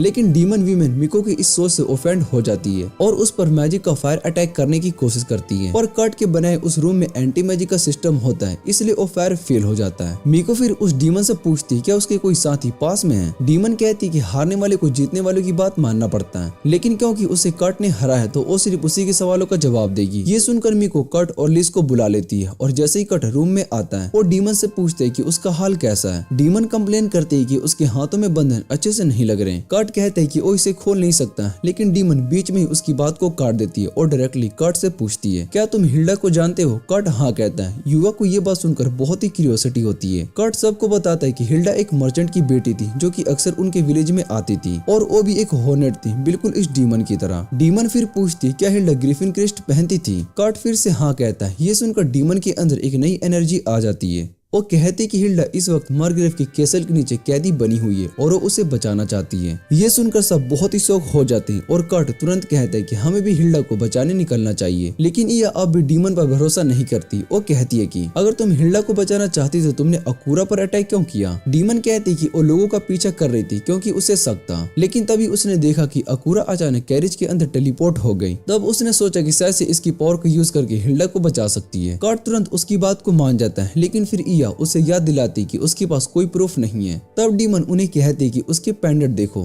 जब इया उसके बड़े बड़े माउंटेन्स के नीचे एक पेंडेंट को निकालती है तो कट उसे देखते ही पहचान जाता है ये तो हिल्डा का पेंडेंट है। डीमन बताते कि हिल्डा ने ये उसे दिया था और जब उसने इया को कट के डैगर का ग्रिफिन मार्क के साथ देखा तो उसने अटैक को रोक दिया। कट कहता है कि हिल्डा ने भी उसे एक डैगर दिया था, अब उसके पास यकीन करने का पूरा प्रूफ है। मिको भी अब उस पर ट्रस्ट करती दिख रही थी और डीमन से कहती कि वो लोग हिल्डा को बचाएंगे, लेकिन तब तक उसे यहाँ हमारे बेसमेंट में ही रहना होगा। कट उस डीमन लेडी से कहता है कि तुम इस रूम में ही रुको, तो उसे अपना नाम बताती है। सॉल कहती है कि तुम मुझे इस नाम से बुला सकते हो। कट खुश होता है, चलो इस डीमन के साथ फर्स्ट नेम बेसिस पर बात बन गई है। लेकिन तभी अचानक अकोरा टेलीपोर्ट करके उन दोनों के बीच आ जाती है। सब लोग एकदम से घबरा जाते हैं, लेकिन थोड़ी देर बाद सब कुछ शांत हो जाते हैं। उसके बाद कट सीधा मिको के पास जाता है, क्योंकि उसे समझ नहीं आ रहा होता है कि हिल्डा को कैसे बचाए। मिको बिना टाइम वेस्ट किए अपनी स्पिन नेटवर्क का यूज करके तुरंत एक मीटिंग बुला लेती है, बिना कट को बताए। मिको के पास टेक होम की मेंशन का एक पुराना मैप होता है। वो बताती है कि उसकी वाइफ और बेटी मर चुकी है। उस मेंशन में एक स्पेशल रूम है जहाँ पर सिर्फ टेक होम ही जा सकता है, और उसे लोग अक्सर उस रूम में खाना लेकर जाते हुए दिखते हैं। सोल कहती कि उसने भी कोशिश की थी अंदर जाने की, पर वो रूम बंद था। इवन को के स्पाइस भी उस रूम में घुस नहीं पाए। तभी लिस के दिमाग में एक आइडिया आता है। वो बोलती है कि हम इल्यूजन का यूज करेंगे, जिससे कि लगेगा कि कोई मैजिक यूजर उस दीवार के अंदर घुस गया है। इससे टेक होम घबरा जाएगा और खुद ही दरवाजा खोल देगा। लिस का प्लान होता है कि इस काम के लिए फेक इट लायर मैच का यूज करेंगे, और सभी को यह आइडिया बहुत ही पसंद आता है। यह को थोड़ा टेंशन होता है कि कहीं ऐसा ना हो कि कट को वर्षों में एक डीमन के साथ अकेला छोड़ना पड़ जाए, लेकिन लिस कहती है कि कट भी उनके साथ ही चलेगा। फिर लिस सभी को बताती है कि टेक होम अपने टेरिटोरी में एक 3 दिन का फेस्टिवल ऑर्गेनाइज कर रहा है, और यही परफेक्ट मौका है रेटो को उसके सामने नए 8 ईयर मिस्टर के रूप में ले जाने का। साथ ही वो कट से कहती है कि ये फेस्टिवल के दौरान हमें इस जगह के कल्चर के बारे में भी रिसर्च करनी चाहिए। लेकिन असली बात तो ये होती कि लिस और यह दोनों कट के साथ फेस्टिवल डेट पर जाना चाहती थी, इसलिए ये दोनों बहाने बनाने लगे थे। उनका प्लान होता है कि फेस्टिवल के 3rd दिन तक जबकि नाइट एग्जीक्यूट करेंगे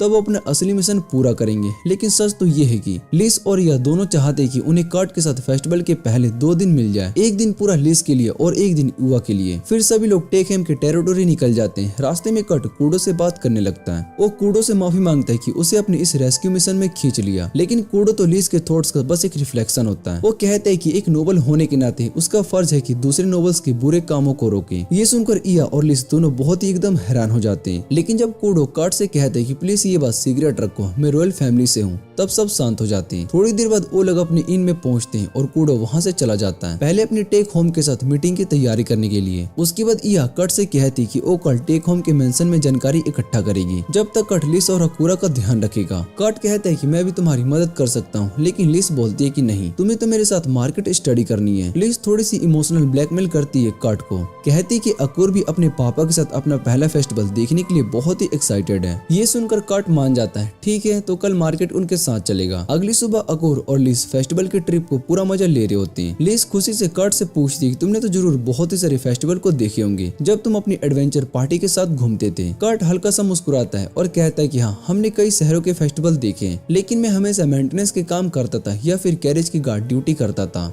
जबकि बाकी मेंबर्स मजा लेते थे। लिस को उसकी बात सुनकर थोड़ा बुरा लगता है, लेकिन कट के लिए तो ये सब नॉर्मल था। उसे लगता था कि जो आदमी सब काम करता है उसके लिए फेस्टिवल एंजॉय करना बनता ही नहीं। लेकिन अब उसके दिल में एक बात और है, वो चाहता है कि अकूर को वो सब दे जो कि उसने कभी नहीं देखा, इसलिए उसने फेस्टिवल जाने के लिए हाँ कर दिया। तभी अचानक लिस उसका हाथ पकड़ लेती है और प्यार भरी मुस्कुराहट के साथ कहती है कि इस बार का फेस्टिवल तुम्हारे लिए ही होना चाहिए, उन सारे फेस्टिवल की कमी पूरा करने के लिए जो तुमने कभी एंजॉय नहीं किया। कट को ये बात सुनकर दिल से बहुत ही खुश हो जाता है, लेकिन उसका क्या पता कि लिस तो उसे आज अपने दिल की बात कहने वाली है, अपना प्यार उसके सामने इकरार करने वाली है। तीनों मिलकर फेस्टिवल का पूरा मजा एंजॉय करते हैं। ढेर सारी मिठाइयाँ, रंग बिरंगी चीजें, खेल, सब कुछ। शाम होते ही लिस उन्हें एक छोटी सी सुंदर गार्डन में ले जाती है, जहाँ अकूर दूसरे बच्चों के साथ खेल सके और वो खुद कट के साथ अकेले थोड़ी देर बिता सके टाइम। लिस के दिमाग में एक प्लान होता है। वो सोचती है कि कट का मूड फेस्टिवल की वजह से बहुत ही अच्छा है, और अगर वो अब अपना प्यार जता देगी तो शायद से कट भी खुश हो जाएगा। लेकिन जैसे ही वो कट के पास पहुंचती है, उसका सीरियस चेहरा देखकर वो चौंक जाती है। लिस सोचती है ये क्या हुआ, कट इतना सीरियस क्यों है। फिर उसकी नजर जाती है और वो समझ जाती है कि वो सभी टेक 1 के कैसल के बिल्कुल सामने खड़े होते हैं और कट उसी तरफ सीधा कैसल की ओर देख रहा होता है। लिस के दिमाग में एकदम से ख्याल आता है, ओ नहीं, मैंने तो इस बात का बिल्कुल ध्यान ही नहीं रखा। वो तुरंत कट से पूछती क्या तुम हिल्डा को लेकर परेशान हो। कट उसे समझाने की कोशिश करता है, सबने प्रॉमिस किया हिल्डा को बचाने का और उसे अपने दोस्तों पर पूरा भरोसा है, लेकिन फिर भी उसके दिल में गिल्ट होता है, वो खुद कुछ नहीं कर पा रहा। लिस उसके सारे अच्छे काम गिनाने लगती है जो उसने अब तक सबके लिए किया है, लेकिन कट तो जानता है कि नहीं वो कितना स्पेशल है, उसके लिए तो लगता है कि ये सब तो कोई भी कर सकता है। लिस सोचती कहती है कैसे मनाऊं इसे, कैसे मनाऊं कि अपने आप को इतना कम मत समझे। तब उसे समझ में आता है कि अभी अपने प्यार का इजहार करना सही वक्त नहीं है। इसलिए वो कट से कहती है तुम्हें पता है कट, मैं तुम्हारे दिल की रिस्पेक्ट करती हूँ और हम सब वर्कशॉप वाले भी, हम सबको तुम बहुत ही पसंद हो, इसीलिए तो हम सब यहाँ पर हिल्डा की मदद करने के लिए आए हैं। कट की आंखों में आंसू आ जाते हैं, उसका दिल भर आता है। वो कहता है कि मुझे भी तुम सब बहुत ही पसंद हो, इसीलिए तो मैं तुम्हारी और ज्यादा मदद करना चाहता हूँ। लिस मुस्कुराती है और कहती है और हम सब हमेशा एक दूसरे की मदद करते रहेंगे। लेकिन तभी अकुर वहाँ से चिल्लाती है पापा मुझे भूख लगी है, और बस वो इमोशनल मोमेंट वहीं पर खत्म हो जाता है। कट तुरंत अकुर के पास भाग जाता है और लिस दिल में सोचती कि आज अपने दिल की बात करने का मौका चला गया। लेकिन लिस के लिए सब कुछ ठीक था क्योंकि उसने कट के चेहरे की वो सच्ची मुस्कुराहट देख ली थी। उसने मन ही मन एक प्रॉमिस कर लिया कि वो अपने दिल की बात उसे बहुत ही जल्दी कह देगी। अगले दिन इया की बारी थी कट के साथ अपने दिल की स्पेशल बात बताने की। चलते वक्त उसकी नजर उस तलवार पर पड़ती है जो कि कट ने उसके लिए बनाई थी। जब उसकी तलवार उस राक्षस के साथ फाइट में टूट गई थी, कट ने उस तलवार के लिए रेल मेटल्स, मिनरल और टाइट माइन किए थे और एक लोकल ड्वार्फ ब्लैकस्मिथ का फोरेज भी बोरो किया था। जब कट ने ब्लैकस्मिथ से कहा था कि वो दोनों अल्ट्रा रेयर मेटल्स का एलो बनाकर तलवार बनाएंगे तो ब्लैकस्मिथ हंस पड़ा। उसे लगा कि कट मजाक कर रहा है, लेकिन कट अपनी बात पे था। और जब तलवार बनी तो इतनी ज्यादा स्ट्रॉन्ग और शार्प निकली कि एक बड़े पत्थर को एक ही बार में काट सकती थी। ब्लैकस्मिथ तो हिला ही रह गया। उसे लगा कि जैसे वो कोई गॉड लेवल ब्लैकस्मिथ का काम देख रहा हो और वो तुरंत अपनी स्किल सुधारने के लिए जर्नी पर निकल गया। ये अपने इन ख्यालों से बाहर आई और उसका दिल एक्साइटमेंट से भर गया क्योंकि आज उसका डेट था कट के साथ और इस बार उसकी किस्मत अच्छी थी क्योंकि अकुर कल मार्केट में दौड़ दौड़ के इतनी थक गई थी कि अब तक सो रही थी, इसलिए अब युवा के पास कोट के साथ अकेला वक्त था। उसने सोचा कि अपने एडवेंचर तजुर्बे का पूरा फायदा उठाकर कट को शहर का सबसे अच्छी जगहों पर ले जाएगी और दिखाएगी कि वो लिस्ट से बेहतर है। लेकिन तभी कुछ शोर सुनाई दिया। उसने देखा कि कुछ गंडे एक गरीब दुकानदार की शॉप को तोड़ रहे थे। इया ने सोचा कि वो इस चक्कर में नहीं पड़ेगी क्योंकि वो अपने डेट का मूड खराब नहीं करना चाहती थी, पर कट के प्लान्स तो अलग थे। वो बिना सोचे समझे सीधा उन गार्ड के पास चला गया और उनसे कहा दुकानदार को परेशान करना बंद करो। उसने उनसे पूछा बताओ क्यों तोड़फोड़ कर रहे हो तुम लोग। गुंडे बोलने लगे और इया ने सोचा हमेशा की तरह नॉर्मल डेट मेरी किस्मत में है ही नहीं। गुंडे कहने लगे कि शॉप का मीट बन तो बहुत ही बकवास टेस्ट करता है, इसलिए वो लोग सबकी भलाई के लिए ये तोड़फोड़ कर रहे हैं ताकि कोई दूसरा ये गलती से ना खरीद ले। कट ने डिसाइड किया कि वो खुद डिसाइड करेगा। उसने तुरंत एक मीट बन खरीदा और टेस्ट किया, फिर मुस्कुराते हुए बोला ये बन तो बहुत ही अच्छा है, इसके इंग्रेडिएंट्स केयरफुली सिलेक्ट किए गए। तभी एक छोटा सा थग जो पाइन एप्पल जैसा दिख रहा था कट को धक्का दे देता है। बंद कर अपना गर्दन रश्मि वाला ड्रामा। लेकिन इया वहाँ थी, उसने कट को संभाला। उसने गुंडों को देखा और कहा तुम लोग जानते हो ना कट एक 8 लेयर वर्कशॉप का है, उसके लिए किसी चीज का जजमेंट देना काफी बड़ी बात होती है। ये सुनकर गुंडे घबरा गए क्योंकि वो जानते थे कि 8 लेयर वालों से पंगा लेना उसके लिए महंगा पड़ सकता है, इसलिए वो तुरंत भाग गए। दुकानदार ने कट का शुक्रिया अदा किया, लेकिन बेचारा वो काफी ज्यादा जख्मी हो चुका था इन गुंडों की हाथों से।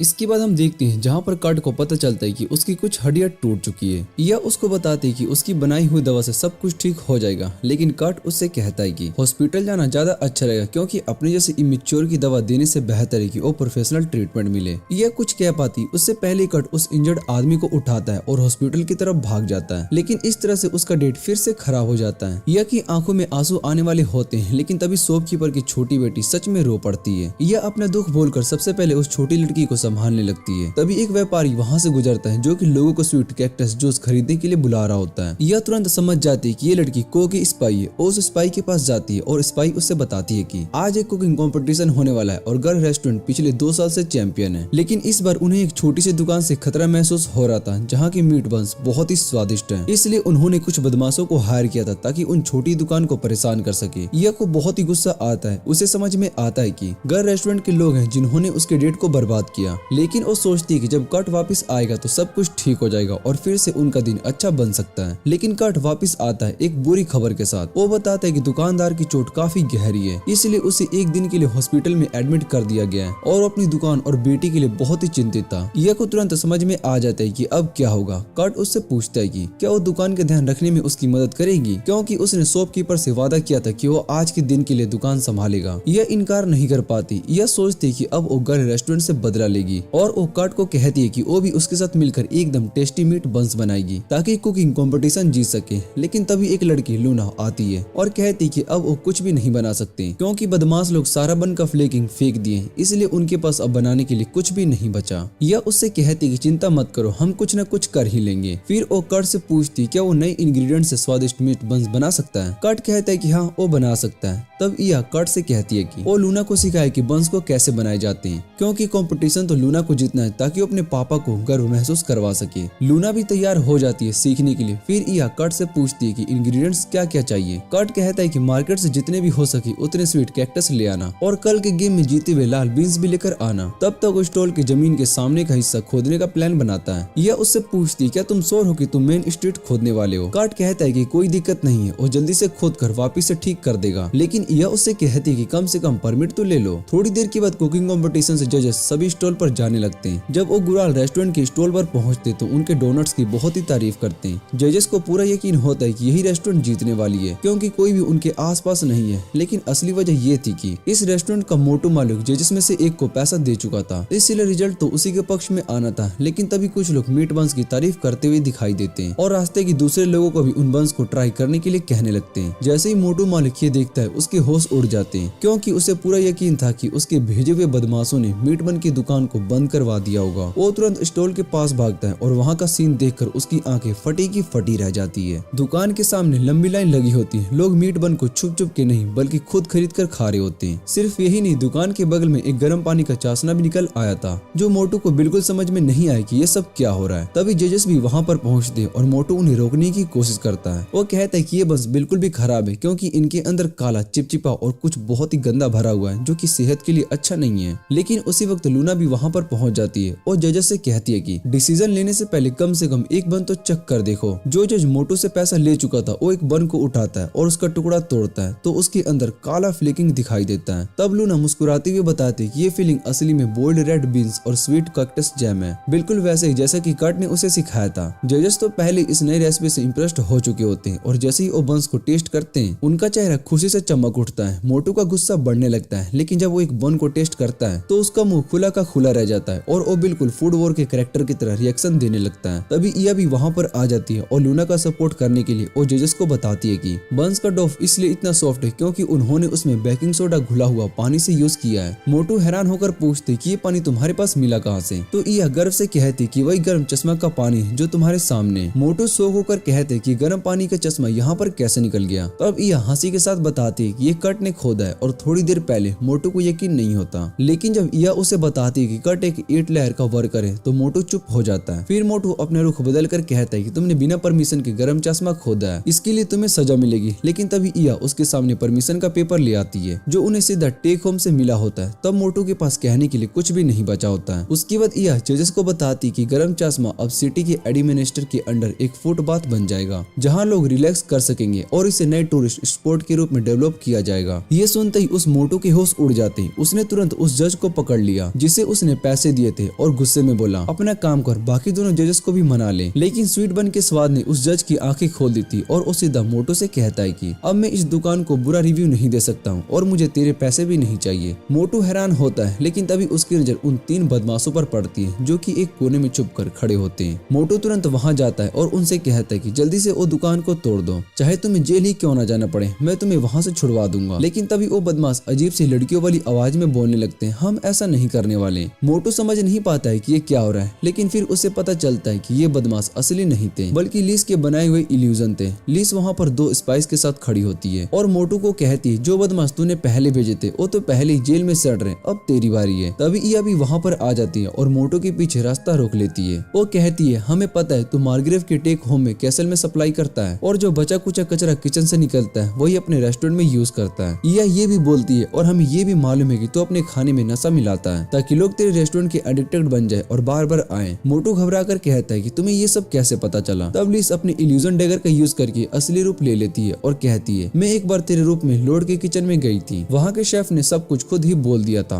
इया उससे कहती कि अब चुपचाप अपने गुनाहों को कबूल कर और सरेंडर कर दे, सजा भुगतने के लिए तैयार हो जा, तुझे जिंदगी भर की जेल मिलने वाली है। लेकिन मोटू तो बिल्कुल भी डेस्परेट हो चुका था। उसने एक छुरी निकाल ली और लीस पर हमला कर दिया, लेकिन लीस के स्पाइस ने उसे तुरंत जमीन पर गिरा दिया। यह गुस्से में बोलती है अब तुझे रॉयल पर हमला करने के लिए जिंदगी भर की सजा मिलेगी। मोटू तो समझ ही नहीं पाता है कि वो क्या बोल रही है। तभी लीस अपना असली परिचय देती है कि वो एक रॉयल है और ये बात सुनकर मोटू बिल्कुल टूट जाता है। उसके बाद लीस मजाक करते हुए इया से कहती है कि तेरा डेट तो फेल हो गया ना कर्ट के साथ। लेकिन इया मुस्कुराकर बोलती है कोई बात नहीं, कर्ट खुश है ना, बस वही काफी है। रात को थियोन को पता चल जाता है कि मोटू अरेस्ट हो गया है क्योंकि उसने लीस पर हमला कर दिया था जब वो फेस्टिवल का मजा ले रही थी। हियोन गुस्से में आ जाता है क्योंकि मोटो से उसके अच्छे संबंध थे। ऊपर से उसका असिस्टेंट आकर बताता है कि जो भी शेफ्स कैसल में काम कर रहे थे वो सब मोटो के भेजे हुए लोग थे, इसलिए सबको तुरंत निकाल दिया गया। ये सुनकर टेक होम घबरा जाता है क्योंकि कल लिस उससे मिलने वाली है और उसके पास अब कोई भी शेफ नहीं है जो कि उसके लिए खाना बना सके। स्टोरी आगे बढ़ती है और अब असिस्टेंट के पास एक जबरदस्त प्लान होता है। वो सजेस्ट करता है कि वो लोग वही स्वीट बंस और टी ले जाए जो कि कुकिंग टूर्नामेंट में जीत चुकी थी। टेक होम को ये आइडिया बहुत ही पसंद आता है और अपने असिस्टेंट से कहता है कि जो शेफ इस बन को बनाया था उसे कल सुबह उसके पास ले आए। अगली सुबह लिस और इया भी तैयार हो जाते हैं टेक होम के महल में जाने के लिए। साथ में होता है एक नकली 8 लैंड मास्टर कुडो। उनके सामने टेबल पर टेक होम के कैसल का मैप रखा होता है। इया कर्ट से कहती कि आज उसके दोस्त हिल्डा को वहाँ से बचाने वाले हैं। इस बार इया ने डिसाइड किया कि कर्ट को पूरा प्लान इस पर बता दिया जाए। वो कहती कि हिल्डा जिस रूम में बंद है वहाँ सिर्फ किचन के रास्ते से ही पहुँचा जा सकता है ताकि उसके लिए खाना लेकर जाया जा सके बिना किसी शक के। कुडो बोलता है कि वो पूरा प्रूफ ढूंढेगा कि हिल्डा को वहाँ पर वाकई बंद करके रखा गया है। उसके बाद टेक होम को मना लेगा कि उसे छोड़ दे। वो कर्ट से कहता है कि टेंशन मत लेना, सब कुछ संभाल लेगा। फिर कर्ट कहता है कि वो तब तक लूना की शॉप में मदद करेगा जब तक कि उसका पापा ठीक नहीं हो जाता। कर्ट जाता है कि अचानक से लिस इया के पीछे से आ जाती है। पता चलता है कि लिस ने एक साथ 3 इल्यूजन अपने छुरी से बनाए थे, इसलिए वो वहाँ आ गई थी। ये प्लान तो पहले से ही बना था क्योंकि इल्यूजन यूज करने में 2 बड़ी दिक्कत होती है। पहली बात, इल्यूजन बनाने के लिए छुरी को निकालना पड़ता है पर टेक होम के सामने नंगी तलवार नहीं लेकर जा सकती। दूसरी बात, इल्यूजन किसी चीज को छू नहीं सकती जो प्रॉब्लम क्रिएट करता है। इस प्रॉब्लम का सोल्यूशन निकालने के लिए लिस ने डिसाइड किया था कि वो अपने साथ एक अपना इल्यूजन बनाएगी और कुडो का भी, और असली लिस छुप जाएगी ताकि जरूरत पड़ने पर चीजों को हाथ से पकड़ सके। इतना प्लान रेडी करके दोनों अकोन से मिलने के लिए निकल जाते हैं, लेकिन लिस अपने 2 इल्यूजन बना लेती है और फिर खुद इनविजिबल होने के लिए तैयारी करती है। लेकिन तभी एक मैसेज मिलता है उनके स्पाइस से। मैसेज में लिखा होता है कि कर्ट को टेक होम के महल में टेम्परेरी शेफ रख लिया गया है और वो ऑलरेडी किचन तक भी पहुंच चुका है अपने दोस्त अकूर के साथ। इया और लिस दोनों शौक में आ जाते हैं, समझ नहीं पाते हैं हंसे या फिर रोए। थोड़ी देर तक तो पहले कर्ट एक स्टॉल में स्टफ्ड बंस बना रहा था, तभी उसने बाहर लूना की चीख सुनी और वो तुरंत भागकर उसके पास गया था और देखा कि लूना बस हैरान थी क्योंकि एक नाइट उसे बोल रहा था कि 100 स्टफन बंस अभी के अभी लो टेक होम के लिए रेडी करो। सिर्फ इतना ही नहीं, उस नाइट ने ये भी बोला था कि लूना को आज के दिन के लिए कैसल के टेम्परेरी शेफ बनाकर काम करना पड़ेगा, पर लूना ने मना कर दिया क्योंकि उसको तो अपना स्टॉल खोलना था। ये देखकर कर्ट ने उससे कहा कि चिंता मत करो, मैं बंस को बना दूंगा और खुद कैसल में डिलीवर भी कर दूंगा। उसने जो बंस ऑलरेडी बनाकर रख चुके थे उन्हें वहाँ पर खड़े नाइट्स को टेस्ट के लिए देता है जब तक वो बाकी ये ऑर्डर को रेडी करता है। जैसे नाइट ने पहला बाइट लिया उसके चेहरे पर एक अलग ही चमक आ गई, जैसे उसको कोई ज्ञान मिल गया हो। थोड़ी देर के बाद जब कर्ट उसका ऑर्डर करके वापस आया तो उसने देखा कि सारे नाइट्स बस वहीं पर फ्रीज होकर खड़े हैं, एकदम चुपचाप जैसे कोई मूर्ति बन गए हो। कर्ट को लगा कि शायद से वो सब थक गए होंगे, उनकी फेस्टिवल के चक्कर में इतने दिनों से ड्यूटी कर रहे थे बिना आराम के। लेकिन तभी उनका कैप्टन होश में आता है कर्ट की आवाज सुनकर। वो कहता है कि जैसे ही उसने ये बंस को खाए उसकी सारी थकान दूर हो गई जो कि इतने दिन की ओवर टाइम ड्यूटी से जमा हो गई थी। इसके बाद कर्ट अकीरी के साथ कैसल की तरफ निकल पड़ता है और रास्ते में उसके दिमाग में एक तीखा ख्याल आता है, जिन्होंने उसे बुलाया है वो कोई और नहीं बल्कि वही टेक होम है जिन्होंने हिल्डा को किडनैप किया था। जल्दी कर्ट किचन में पहुंच जाता है जहाँ एक असिस्टेंट उसके हाथ से बन ले लेता है। असिस्टेंट कहता है कि ये बंस प्रिंसेस के लिए सर्व होंगे जो इस वक्त अपनी मीटिंग लिस के साथ कर रही है। ये सुनकर कर्ट का मन घबरा जाता है, उससे डर लगता है कि कहीं जो बंस उसने जल्दी जल्दी में बनाए वो प्रिंसेस के लायक है भी या नहीं। लेकिन असिस्टेंट उसे तसल्ली देता है और कहता है कि चिंता की कोई बात नहीं है। वो बस कर्ट को स्टैंडी रहने के लिए बोलता है ताकि अगर मीटिंग के दौरान कुछ भी बनाना पड़े तो वो रेडी रहे। असिस्टेंट जैसे ही चला जाता है कर्ट की नजर किचन की आखिरी दीवार पर जाती है। उसका दिमाग बस हिल्डा के बारे में ही सोचने लगता है। तभी दूसरी तरफ से लिस अकोन से मिल रही होती है, इल्यूजन बनाए हुए, और टेक होम खुशी कर रहा होता है कि उस फैटी शेफ के अटैक वाले इंसिडेंट को हल्का कर दे। लिस उसे बात में उलझा कर रखती है जबकि इया वहाँ दूर गार्ड कर रही होती है और मन ही मन प्रार्थना कर रही होती है कि कर्ट कोई उल्टा काम ना कर दे। लेकिन किचन में कर्ट की बेचैनी बढ़ रही होती है। उसका दिल चाहता है कि वो दरवाजा खोल के हिल्डा को ढूंढ ले, लेकिन उसे पता है कि अगर उसने कोई भी गलती की तो पूरा का पूरा प्लान खराब हो सकता है। अपने इस जज्बात को संभालना उसके लिए बहुत ही मुश्किल हो रहा था। तभी अकीरी उसे देखती है और पूछती तुम इतने परेशान क्यों लग रहे हो। कर्ट उसे बताता है कि शायद से उसका दोस्त हिल्डा उस दरवाजे की तरफ है, लेकिन अभी वो दरवाजा नहीं खोल सकता। ये सुनते ही अकूर का मन बहुत ही खुश हो जाता है। वो कहती है कि वो कर्ट को अंदर लेकर जा सकती है अपनी मैजिक पावर से।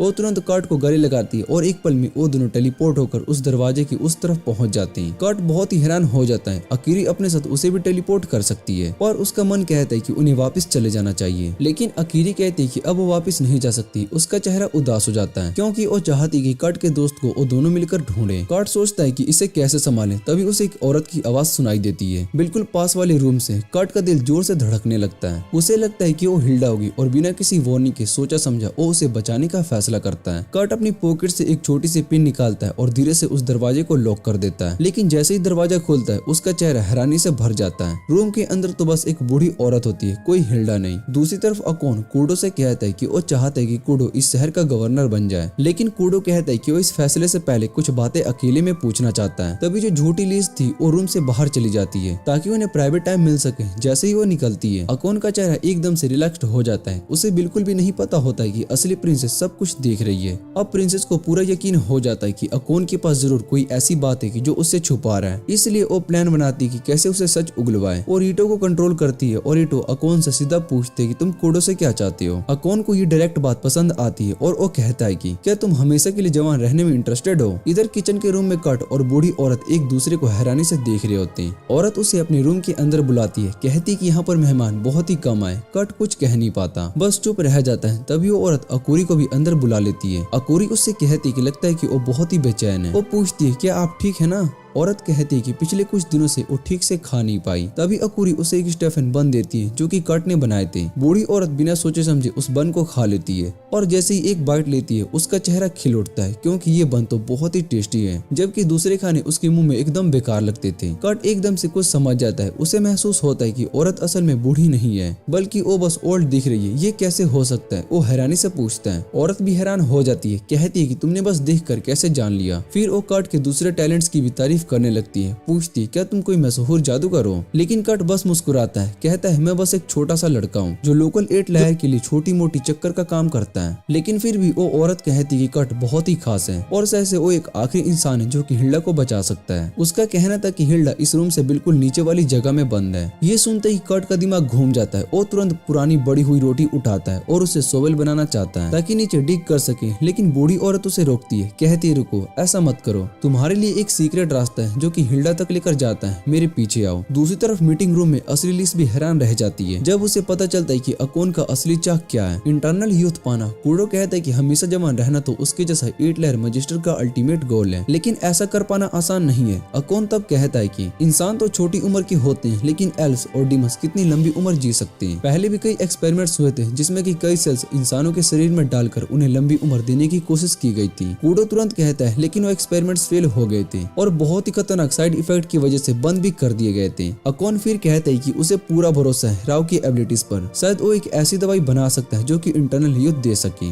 लिस अब पूरा प्लान समझ जाती है और उसके दिमाग में एक आइडिया आता है, एक चोर का इल्यूजन बनाकर अकोन को एक्सपोज करने का। लेकिन इससे पहले कि लिस अपने प्लान के अगले हिस्से पर जाए उसे थोड़ी और डिटेल चाहिए होती है। तभी कूडो सीधा टेक होम से पूछते ही तुम्हें इतनी जल्दी क्यों है, तुम तो जानते हो ना कि डीमन सेल्स को संभालना और उन पर एक्सपेरिमेंट करना बहुत ही इलीगल है, चाहे वो कंट्री के कानून हो या फिर चर्च के। फिर भी तुम इतने डिस्परेट क्यों लग रहे हो, अगर तुम अपने इरादे के अनजाने को भी बता रहे हो तो जरूर वक्त कम है तुम्हारे पास। कूडो कहता है कि तुम्हारे पास तो सब कुछ है, जिंदगी लंबी करने का क्या मतलब है तुम्हारे लिए, पक्का कोई और है जिसके लिए तुम ये दवा बनाना चाहते हो। टेक होम बस चुप रहता है और वो कहता है कि उसे बस वो मेडिसिन चाहिए और कुछ भी नहीं। लिस समझ जाती है कि अब इसे ज्यादा पूछने का कोई फायदा नहीं है, इसलिए अपने प्लान का दूसरा पार्ट शुरू करती है। उसका क्लोन जो कि बाहर था वो अचानक जोर से चिल्लाता है, चोर चोर घुस गया, और तभी यह दरवाजा खोलती है और रूम के अंदर आकर कहती है कुछ चोर महल में घुस गए, मैंने उन्हें रोकने की बहुत ही कोशिश की लेकिन वो किचन की तरफ भाग गए। अकोन घबरा जाता है, तुरंत कहता है कि रेटो और लिस को तुरंत दोनों यहाँ रुको, या तुम इनकी हिफाजत करोगे, कहीं मत जाना, और ये बोलकर वो तुरंत बाहर भाग जाता है। लेकिन असली लिस जो कि अभी इनविजिबल थी चुपके से उसकी पीछे पीछे निकल जाती है। जल्दी वो छुपे हुए एरिया तक पहुंच जाती है और टेक होम और भी ज्यादा घबरा जाता है जब देखता है कि एक सीक्रेट रूम का दरवाजा खुला हुआ है। वो जल्दी से अंदर जाता है और आवाज लगाता है फामिल फामिल। लिस सुनकर हैरान हो जाती है क्योंकि फामिल तो कूडो की बेटी का नाम है। टेक होम रूम के अंदर जाकर एकदम से उदास हो जाता है क्योंकि वो समझ जाता है कि जो ढूंढ रहा था वो वहाँ पर नहीं है। जब वो सीक्रेट पैसेजवे के अंदर चला जाता है तो लिस सोचती है कि पहले रूम चेक कर लेती हूँ। वो बेड के ऊपर एक ग्रे बॉल को देखती है और अपनी सेंस को तेज कर लेती है ताकि और क्लूज को ढूंढ सके। तभी उसे एक मीठा सा खुशबू मिलता है, कर्ट की खुशबू। उसका मन करता है कि तुरंत कर्ट के पास जाए, लेकिन वो डिसाइड करती है कि पहले इया से मिलने। उधर दूसरी तरफ फामिल कर्ट और अकुरी को छुपाए हुए रूम में लेकर जा रही होती है जहाँ हिल्डा को बंदी बनाकर रखा गया होता है। कर्ट अपने दोस्तों दोस्तों से माफी मांगता है, कहता है कि उसकी वजह से ये प्लान बिगड़ गया। फिर वो बाहरी दरवाजा खोलता है और अंदर देखता है हिल्डा जंजीरों में बंधी होती है। जब हिल्डा उसे देखती है तो पहचान जाती है, अरे तुम तो वही हो ना जो गाँव में मिला था। कट के चेहरे पर मुस्कुराहट आ जाती है, खुशी से कहता है हाँ मैं वही हूँ और मैं तुम्हें यहाँ से बचाने के लिए आया हूँ, पर फामिल ने ऑलरेडी काम आसान कर दिया था, उसने जंजीरें डीएक्टिवेट कर दी थी। कट तुरंत हिल्डा के पास भागता है, लेकिन जैसे ही उसके करीब पहुंचता है एक अजीब सी बात नोटिस करता है। हिल्डा में बिल्कुल भी बदलाव नहीं आया, बिल्कुल वैसी की वैसी जैसे कि 10 साल पहले थी। कट हर एंगल से देखने की कोशिश करता है, सोचता है कि कहीं तो बदलाव दिखे, लेकिन नहीं। आखिर में बस कहता है कि तुम तो बिल्कुल वैसे ही लग रहे हो जैसे कि तुम पहले थे। जैसे ही कट ने ये कहा, हिल्डा गुस्से से उसके मुंह पर मुक्का मार देती है, कहती है कि सब तुम्हारी गलती, इसी वजह से मैं कभी बड़ी नहीं हो पाई। वो याद दिलाती है कि उसे जब तुमने पहाड़ों में एक बार दवा पिलाई थी, उसके बाद से मेरी ग्रोथ रुक गई और तो और बिना कुछ बताए गाँव से चले गए। अब उस सब का हिसाब तुम्हें देना पड़ेगा। और ये बोलकर वो कट को जोर से पीटने लगती है। कट बस बार बार माफी मांगता रहता है, लेकिन तभी अकूरी आगे बढ़ती है और कहती है बस करो हिल्डा, मेरे पापा को और मत मारो। इस बात से हिल्डा और भी ज्यादा गुस्सा हो जाती है, कहती है वाह, मुझे तो छोटी सी बच्ची बना दिया और खुद बाप बन गया। वाह कट, तुमने तो कमाल ही कर दिया। कट समझाने की कोशिश करता है, नहीं अकूर तो अंडे से पैदा हुई है, मैंने कोई बेबी मेकिंग का काम नहीं किया। हिल्डा को ये बात मान लेना बहुत ही मुश्किल होता है। फिर वो कट से कहती है बहुत ही भूख लगी है, कुछ खाने के लिए है क्या? कट के पास सिर्फ एक पुरानी सूखी रोटी होती है। हिल्डा कहती है चलिए, लेकिन जैसे ही वो उसे काटने की कोशिश करती है उसके दांत उसमें घुस ही नहीं होते हैं। तभी फैमिली पूछ बैठती है, हिल्डा क्या ये तुम्हारी हमेशा की जवान रहने की हालत उसी मेडिसिन की वजह से हुई है जो कट ने तुम्हें दी थी? हिल्डा हाँ में सर हिलाती है और कट से कहती है क्या तुम वो मेडिसिन दोबारा से बना सकते हो? कट कहता है तभी वो एक बार रेनबो फ्लावर मिला था और उसके बिना वो दवाई बनाना नामुमकिन है। हिल्डा फामिल से माफी मांगती है, माफ करना मैं तुम्हारी ज्यादा मदद नहीं कर पाई। लेकिन फामिल मुस्कुराते हुए कहती है कोई बात नहीं, मुझे बुरा नहीं लगेगा। कट हैरान रह जाता है, क्या तुम ही हो टेक होम की बेटी? फामिल कहती है हाँ, और कट का दिमाग चक्करधारी चक्कर की तरह घूमने लगता है। कुछ समझ नहीं पाते हैं कि क्या हो रहा है। तब तक टेक होम वहाँ पर आ जाता है और अपनी बेटी को ठीक देखकर चैन की सांस लेता है। लेकिन जैसे ही उसकी नजर कट पर पड़ती है वो समझ जाती है कि कट ही चोर है। पर कट गुस्से में बोल पड़ता है लोगों को किडनैप करना गलत है, कोई भी वजह हो इंसानों की गलती नहीं छीनी जा सकती। टेक होम बोलता है तुम नहीं समझोगे मेरी मजबूरी। पर कट तुरंत बोलता है समझता हूँ, मैं भी बाप हूँ और अपनी बेटी से जान से ज्यादा प्यार करता हूँ। लेकिन फिर वो अपने इमेजिनेशन में उलझ जाता है, तुमने अपनी असली बेटी को बड़ा होते हुए नहीं देखा, इसलिए हिल्डा को चुरा लिया ताकि वो हमेशा छोटी रहे, ताकि तुम उसे अपनी बेटी जैसे समझ सको हमेशा के लिए। सबके चेहरे शौक में थे, पर कट की बकबक खत्म नहीं होती। वो सोचता है क्योंकि अकॉन सिर्फ हिल्डा को अटेंशन दे रहा था, इसलिए फमील को कोई अजीब से दवाई पिला ली जो उसे बूढ़ी और कमजोर बना गई। सब उसकी इमेजिनेशन पर हैरान रह जाते हैं। आखिर में कट बोल पड़ता है तुम तो एक पीडीएफ फाइल निकले।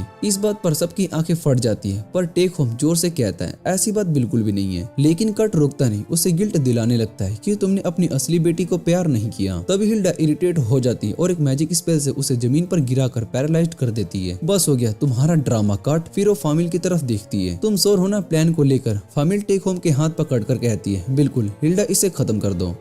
अकॉन ये सब सुनते ही पसीना पसीना हो जाता है और घबरा कर फैमिली से पूछते है तुम ऐसा क्यों चाहती हो? यही सवाल कट के दिमाग में भी चल रहा होता है, लेकिन उसके मन में अभी भी वही बात चल रही थी कि फैमिली अपने पापा से इसलिए नफरत करती है क्योंकि उसके पापा उसकी जगह हिल्डा को लाना चाहते हैं। अकॉन ज्यादा घबरा जाता है और वहाँ से भागता हुआ कहता है कि मैं यहाँ इस तरह से नहीं मर सकता। वो बेसमेंट से निकल जाता है और सीधा फैमिली के रूम की तरफ भागता है। लेकिन जैसे ही वो वहाँ पर पहुँचता है तो देखते है कि लिस और इया ऑलरेडी वहाँ पर मौजूद है। अकॉन उन्हें देखकर हैरान रह जाता है। तभी लिस कहती है कि उसे अब सब कुछ समझ में आ गया है। उसको पता चल गया कि फैमिली को एक अजीब बीमारी है जिसे आयन सिंड्रोम कहते हैं और थियो उसे ठीक करने की कोशिश कर रहा था। लेकिन अब तक इस बीमारी का कोई इलाज नहीं मिला और अगर मिला भी तो भी पेशेंट का बुढ़ापा वैसा का वैसा ही रहेगा। इसलिए थियो ने एक डीमन के सेल्स का यूज करके एक ऐसा मेडिसिन बनाने की कोशिश की जो कि हमेशा जवान बना सके। अकॉन भी गुस्से से इस बात को मान लेता है और कहता है कि उसने अपनी बेटी को बचाने के लिए पिछले 1 साल से सब कुछ ट्राई किया, लेकिन फिर भी कोई फायदा नहीं हुआ, चाहे उसने उस आदमी के दिए हुए इंस्ट्रक्शन को फॉलो किया हो। और अब उसका सबूत टूट गया और अपनी बेटी को बचाने के लिए अपनी जान तक बेचने को तैयार है। इतना कहकर वो अचानक से एक मैजिक स्टोन जमीन पर तोड़ देता है और जमीन पर एक मैजिक सर्कल चमकने लगता है। गर्ल्स को समझ पाए उससे पहले अकॉन अपने हाथ में छुरा मारकर अपना खून उस मैजिक सर्कल में डाल देता है ताकि एक डीमन को बुला सके, लेकिन कुछ भी नहीं होता। अब अकॉन और भी ज्यादा घबरा जाता है और कहता है कि ये मैजिक सर्कल तो काम करना चाहता है क्योंकि ये उस लाइन पर है जहाँ पर मेरा माना भरपूर है। तभी लिस को एक बात समझ में आती है और वो कहती है कि जब से शहर के बीच में हॉट स्प्रिंग खुला है तब से ले लाइन की पोजीशन बदल गई है। अकोन की दिमाग में ये बात आती है कि लिस ने शायद से पहले उसकी प्लानिंग जान ली थी, इसलिए उसने हॉट स्प्रिंग खोदने की परमिशन ली थी ताकि उसके प्लान को फेल कर सके। अकोन अपना होश खो देती है और लिस खुद इस बात का पूरा क्रेडिट ले लेती है, चाहे उसे इस बारे में कुछ भी पता नहीं था। तभी वहाँ पर हिल्डा आ जाती है और अकोन डर के मारे जमीन पर गिर जाता है। सब लड़के एक दूसरे को देखकर हैरान हो जाती है। लिस हिल्डा को ग्रेट करते हुए कहती है कि उसने उसके बारे में सोल और कर्ट के बारे में सब कुछ सुन रखा है। हिल्डा उसका शुक्रिया अदा करती कि उसने अब तक कर्ट का ख्याल रखा। लेकिन जब एक छोटी सी लड़की हिल्डा जैसे के लिए कर्ट के लिए एक पॉजिटिव शब्द बोलती है तो लिस को बहुत ही बुरा लगता है। वो भी हिल्डा को वही लाइन वापिस से बोल देते कि उसने भी अपने वक्त में कर्ट का ख्याल रखा था। दोनों के बीच की टेंशन बढ़ जाती है और यह बीच में आकर हिल्डा से पूछती कि कर्ट कहाँ पर है। हिल्डा कहती कि वो बेसमेंट में आराम कर रहा है क्योंकि वो नहीं चाहती कि कर्ट ये सब देखे जो कि अब होने वाला है। इतना कहकर हिल्डा अपनी सोर्ड निकाल लेती है और लिस और इया की तरफ पॉइंट कर देती है। दोनों हैरान होकर पूछती कि तुम उसे मारना क्यों चाहती हो।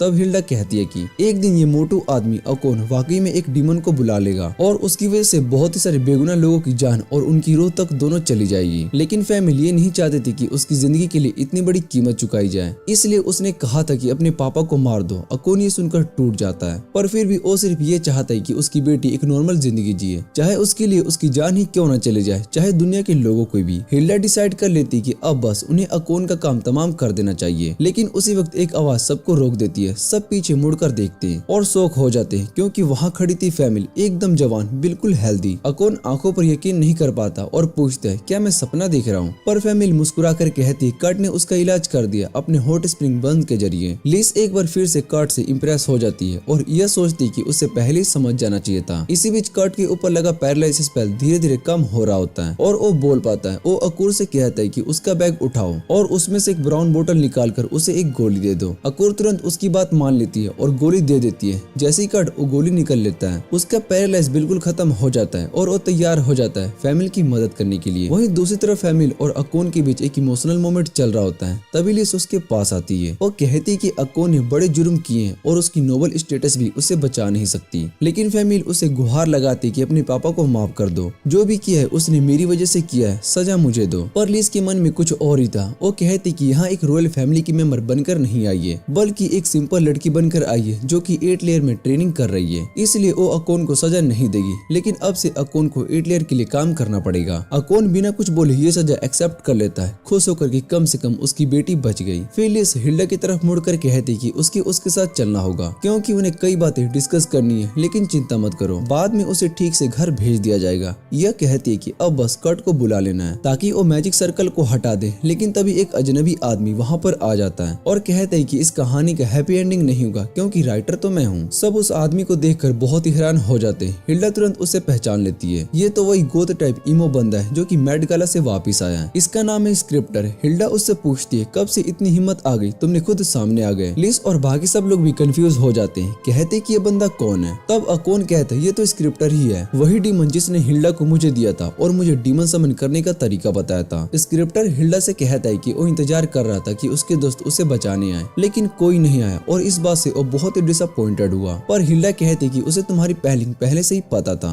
इसलिए उसने अपने साथी को मना कर दिया ताकि ह्यूमंस और डीमन के बीच में कोई बड़ी लड़ाई ना शुरू हो जाए। स्क्रिप्टर को बिल्कुल अच्छा नहीं लगता। उसने जो प्लान हिल्डा के लिए बनाया था उसमें कोई और आकर बदलाव कर गया। इस बात से उसकी दिमाग में उसका पुराना दर्द फिर से जिंदा हो जाता है। जब उसने बिशॉप का यूज करके लिस को मारने के लिए प्लान बनाया था लेकिन वो फेल हो गया। सब लोग ये बात सुनकर बहुत ही हैरान हो जाते हैं और तब स्क्रिप्टर कहता है कि उसे बिल्कुल भी पसंद नहीं है जब लोग उसके प्लान्स में दखल देते हैं। उसे ये देखकर और भी गुस्सा आ रहा था जो कि अगेन कर्स उसने फैमिली को डाला था वो अभी तोड़ दिया गया। और जब अकोन को ये पता चलता है कि उसकी बेटी को तकलीफ देने वाला वही डीमन था तो वो गुस्से से पागल हो जाता है। तुरंत डीमन पर हमला करने के लिए दौड़ पड़ता है, लेकिन एक मैजिक बैरियर उसका पंच रोक लेता है। तब यह भी उस फाइट में घुस जाती है और डीमन के दूसरे साइड से अटैक करती है, लेकिन बैरियर हर डायरेक्शन में होता है। फिर भी कर्ट के बनाए हुए उसके होली शॉट की वजह से यह उस बैरियर में क्रैक डाल देती है। स्क्रिप्टर तुरंत समझ जाता है कि यह से लड़ना उसके लिए रिस्की हो सकता है, इसलिए वो डिसाइड करता है कि एक और डीमन को बुला लेता है और अपनी जगह लड़ने के लिए। उसने अपनी पॉकेट से एक बोतल निकाली। हिल्डा तुरंत चिल्लाई यह बोतल को ले ले, लेकिन तब तक देर हो चुकी थी। स्क्रिप्टर ने उस बोतल के चिपचिपे लिक्विड को मैजिक सर्कल पर गिरा दिया और कहा लो ये है मेरा लास्ट गिफ्ट तुम सब के लिए। जैसे स्क्रिप्टर वहाँ से गायब होता है एक और डीमन वहाँ पर आ जाता है। यह के तो होश ही उड़ जाते हैं क्योंकि ये वही डीमन था जिसे ओरेंस में लड़ चुकी थी। यह गुस्से से से पूछती है तो जिंदा कैसे? डीमन मुस्कुराकर बोलता है कि डीमन सिर्फ स्पिरिचुअल बींग्स होते हैं, उनका बॉडी एक टेम्परेरी वेसल होता है। वो ये भी मानता है कि रंस वाली फाइट में उसका बहुत ही ज्यादा मैजिक एनर्जी खत्म हो गया था, इसलिए वो ह्यूमंस वर्ल्ड में ज्यादा टाइम नहीं टिक पाया। जब वो अपने ही डायलॉग को बोल रहा होता है, लिस अपने छुरी से इल्यूजन बनाने की कोशिश करती है, लेकिन इस बार डीमन को सब कुछ याद था। उसने तुरंत लिस के हाथ से छुरी उड़ा दी। हिल्डा तुरंत उस पर हेलफायर ब्लास्ट मार देती है और लिस और यह मिलकर उस पर जंप करने की कोशिश करते हैं, लेकिन डीमन उन पर डार्क स्पाइस से हमला कर देता है। दोनों घायल हो जाती हैं। यह हैरान होती है कि ये डीमन हिल्डा के इतने बड़े अटैक के बाद भी कैसे फाइट कर रहा है। डीमन हंसकर बोलता है, इस रूम में मुझे सिर्फ तुम्हारा होली सोड ही चोट पहुंचा सकता था, लेकिन अब तुम्हारा बाजू जख्मी है तो तुम उसे नहीं कर सकती हो। फिर वो डार्क स्पाइक को और ज्यादा घुसा देता है और दोनों दर्द से चीख उठती है, लेकिन तभी वहाँ पर काट आ जाता है। लिस और यह उसे चीख कर कहती है, काट जल्दी से यहाँ से भाग जाओ, यहाँ एक डीमन है। पर काट के लिए ये कोई नई बात नहीं थी, बल्कि वो तो हैरान हो गया कि ये डीमन लॉर्ड यहाँ पर क्या कर रहा है, क्योंकि उसने सुना था कि डीमन लॉर्ड तो कब के इंस्ट्रक्ट हो चुके हैं। उसे अपने विलेज की एक बात याद आती है, जहाँ एक डीमन दिखे वहाँ छुपे हुए आंसू और भी होते हैं। डीमन के दिल को उस बात का चोट पहुँचती है। वो काट से कहता है, तेरी ये इंसल्ट तुझे बहुत ही महंगी पड़ेगी। वो एक बड़ी फायरबॉल काट की तरफ फेंकता है, लेकिन अकुर उस फायरबॉल को वैनिश करके वापिस से डीमन पर ही घुमा देती है। उस अटैक से डीमन को इतना नुकसान होता है कि जो डार्क स्पाइस लिस और इया के अंदर घुसा था वो भी खत्म हो जाता है और दोनों को बहुत ही राहत मिलती है। जैसे डीमन काट पर एक और फायरबॉल मारने की तैयारी करता है, इया उसके सामने खड़ी हो जाती है। उसकी आंखों में पूरा विश्वास है कि वो मैजिक अटैक को काट देगी। इस बार वो अपनी तलवार से फायरबॉल पर स्लैश करती है, लेकिन फायरबॉल खत्म नहीं होता। लेकिन फिर भी इया रुकती नहीं। उसे पूरा भरोसा था कि काट के बनाए इस मैजिक सोर्ड के साथ वो फायरबॉल को रोक पाएगी। अचानक से वो सोर्ड फायरबॉल को सोख लेती है और वो तलवार पर एक नीला सा आग जल उठता है। इया डिसाइड करती है कि अब वो ये ब्लू फायरबॉल डीमन को वापस देगी। उसने तलवार घुमाई और वो ब्लू आग एक परिंदे के रूप में बदल गई, जो सीधा डीमन पर जाकर अटैक करता है। डीमन तेज दर्द महसूस करता है। उसे लगता है कि उसे फिर से हारने वाला है। वो अपनी जिंदगी का अंतिम वार करने के लिए रेडी होता है। वो डिसाइड करता है कि कम से कम हिल्डा को अपने साथ ले जाएगा। उसने अपने दोनों हाथों को जोड़ लिया और उन्हें एक स्पेयर में बदल दिया, जो किसी भी चीज को चीर सकती है, और सीधा हिल्डा पर वार कर दिया। सबके होश उड़ जाते हैं, लेकिन हिल्डा बस हल्का सा मुस्कुराती है, क्योंकि उसे जरा भी चोट नहीं लगती। डीमन के हाथ छुरी लगती वो हैरान होता है, क्योंकि उसका ये अटैक मारिल जैसे टफ शील्ड को भी तोड़ सकता है। तो फिर हिल्डा कैसे बच गया? तो हिल्डा अपने ड्रेस से एक चीज निकालती है, कट का दिया हुआ हार्डवेयर। डीमन पागल हो जाता है, ये कैसे हो सकता है? एक टुकड़े का ब्रेड मारे से ज्यादा हार्ड हो। वो कट की तरफ घूर कर पूछता है, तू है कौन? कट मुस्कुराता है और कहता है, मैं तो बस 8 लेयर वर्कशॉप का सफाई कर्मचारी हूँ। डीमन को यकीन नहीं होता, तभी उसे अचानक से सब कुछ समझ में आ जाता है। वो पूछता है, क्या तू हस्टे विलेज से है? कट सिर हिलाकर हाँ कहता है। ये सुनकर डीमन को इतना इमोशनल डैमेज होता है कि वो वहीं जमीन में समा जाता है, हमेशा के लिए खत्म हो जाता है। बाद में कट सभी को बताता है कि उनका गांव हॉस्टेज विलेज पहले कई बार डीमन लॉर्ड्स के अटैक से झुक चुका है, इसलिए वहाँ के गांव ने डीमन से लड़ने के लिए अलग अलग तरीके बना लिए, और इसी तरह उन्होंने डीमन लॉर्ड को एक्सटेंशन तक पहुँचा दिया। ये सुनकर सुकून भरी सांस लेती है और कहती है, अब हमें मैजिक सर्कल को मिटा देनी चाहिए। लेकिन तभी अचानक जमीन से एक काला गड्ढा, एक ब्लैक होल निकलता है। हिल्डा समझ जाती है कि स्क्रिप्टर ने जो कि स्पेशल केमिकल यूज किया था डीमन को बुलाने के लिए, उस केमिकल ने इंसानी आत्माओं की बलि लेने से बचा लिया था। लेकिन अब वो पेमेंट डीले के बदले 100 इंसानी आत्माएं खींचने के लिए उस ब्लैक होल को खोल रहा है। तभी अचानक से उस काले गड्ढे से काले टेंटिकल्स निकल आते हैं और सब पर अटैक करने लगते हैं।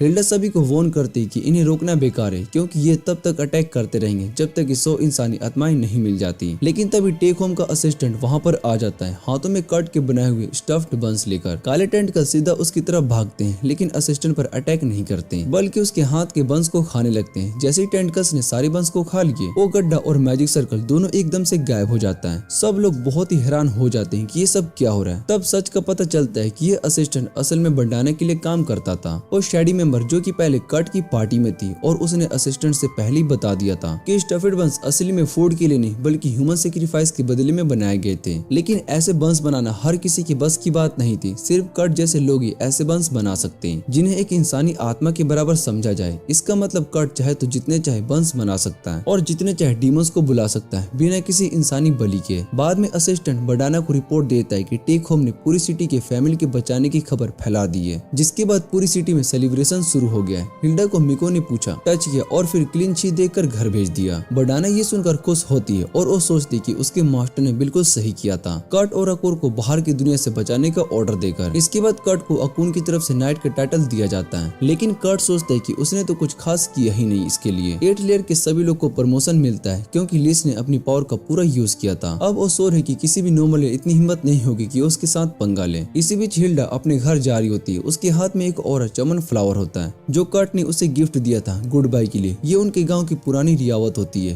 हिल्डा अब बहुत ही हैरान है, सोच रही होती है कि कर्ट वैसा का वैसा ही बेवकूफ और उलझा हुआ इंसान है जैसे वो 1200 साल पहले था जब वो लास्ट टाइम मिले थे। इसी के साथ ये एनिमे का सीजन यहीं पर एंड हो जाता है। अगर आपको ये वीडियो अच्छी लगे तो वीडियो को लाइक करके चैनल को सब्सक्राइब जरूर कर लेना। तो मिलते हैं अगली वीडियो में।